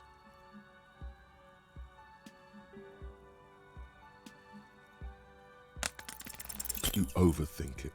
Your hands can't agree what to do, and the 2 dice drop to the floor and scatter in opposite directions. Ah, down the drain, like your career.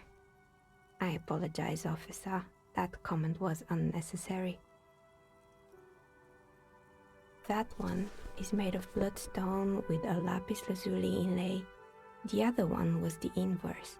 They were a set, you see, but now the set is broken. It's a shame. They might have brought you luck. And you definitely need luck in Martinez. Is she pitying you? Now, was there anything else?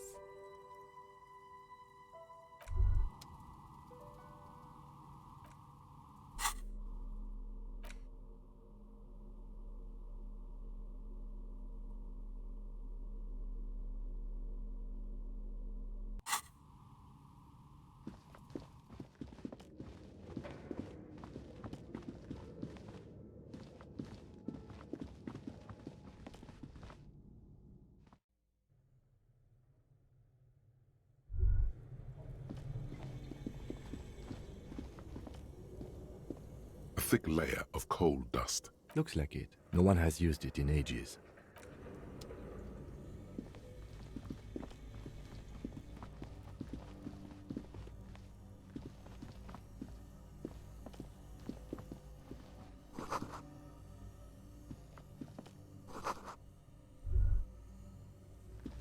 A few bricks have fallen off, revealing a compartment behind the wall. Seems like an old bunker from... There is, yes. And there also appears to... Your hand reaches deep into darkness and spiderwebs. Most of them are rusty and inoperable. Like, take it. You're a police... That's a rare sight. Seems to no longer be functional, but still beautiful. It means there are firearms, albeit... He likes this find.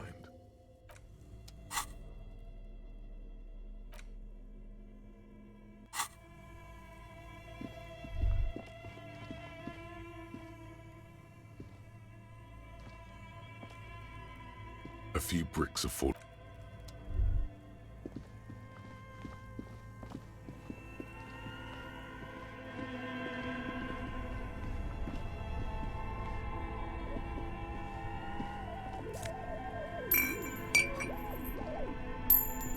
Two cables are plugged into an electric sizzle.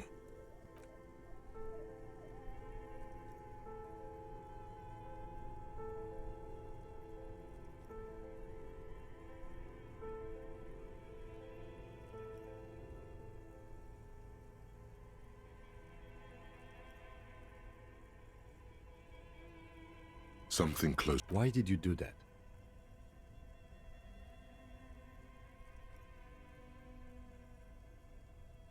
The lieutenant raises his brows.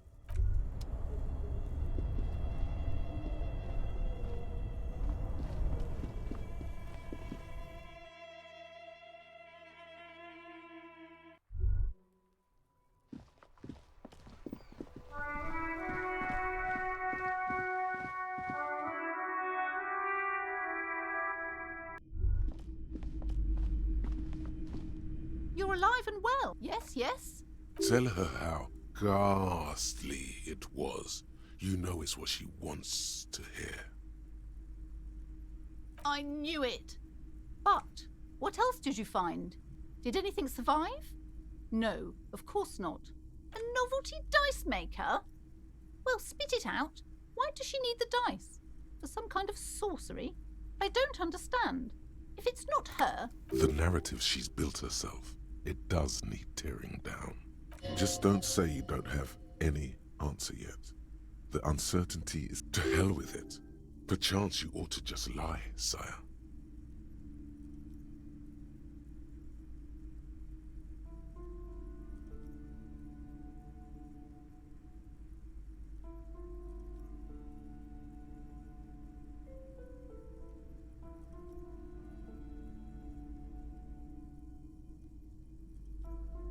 Wait, what? The entire economic system is cursed? This is a lot for her to pass.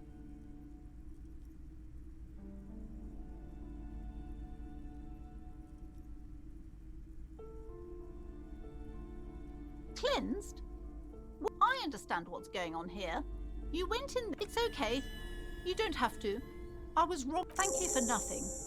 Please, do buy some books. Wow. Total psychic collapse between you two right now. There was never any other way this could have gone. I am sorry we had to disappoint you, ma'am. Can we go now?